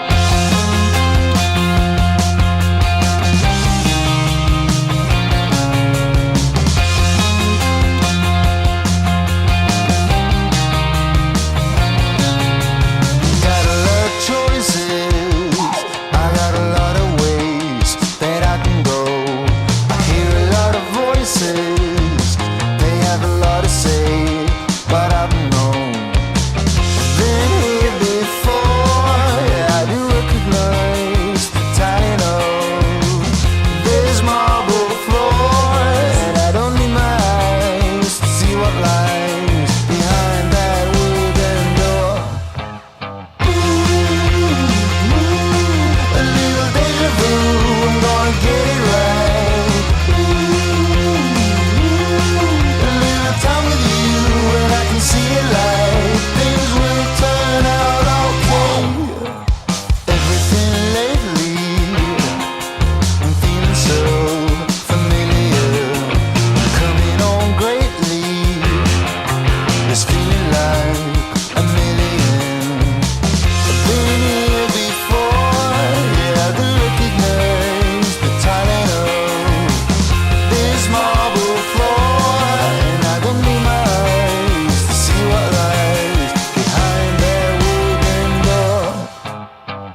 margin that I will make it out somehow.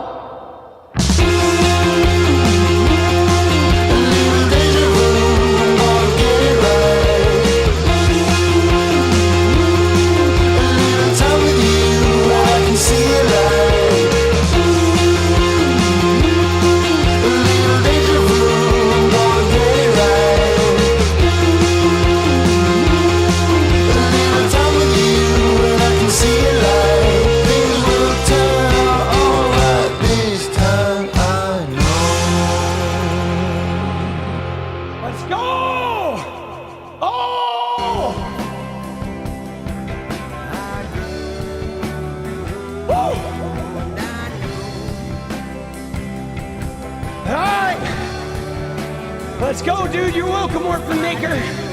Thank you guys for being here. Seriously, thank you guys for going through this with me. All right? I will see you tomorrow. Take care of yourselves.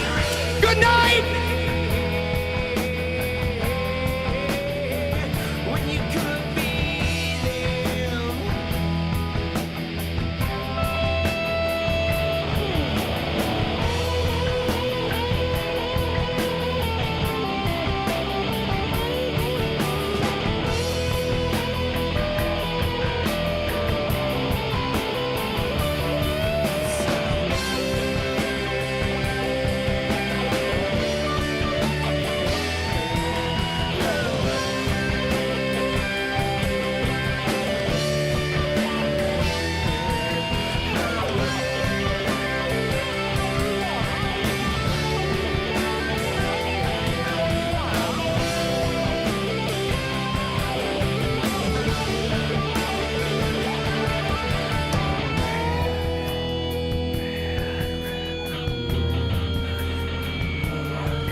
wanna change the world. I just want the perfect girl. I don't wanna hang around, I'd rather be found. It gets better, I wonder, my pleasure together.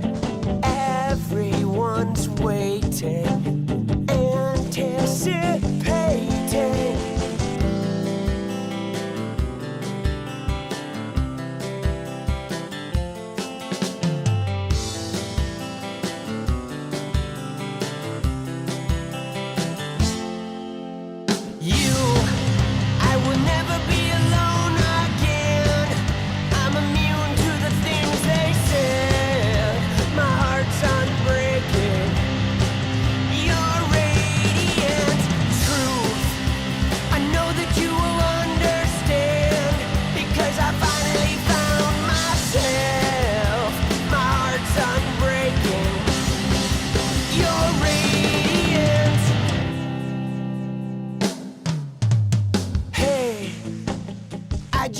Change the world, but I'm not gonna wait my turn. I don't ever want to come down, I'd rather be found. It gets better, I wonder, my pleasure together. Everyone's waiting, anticipating.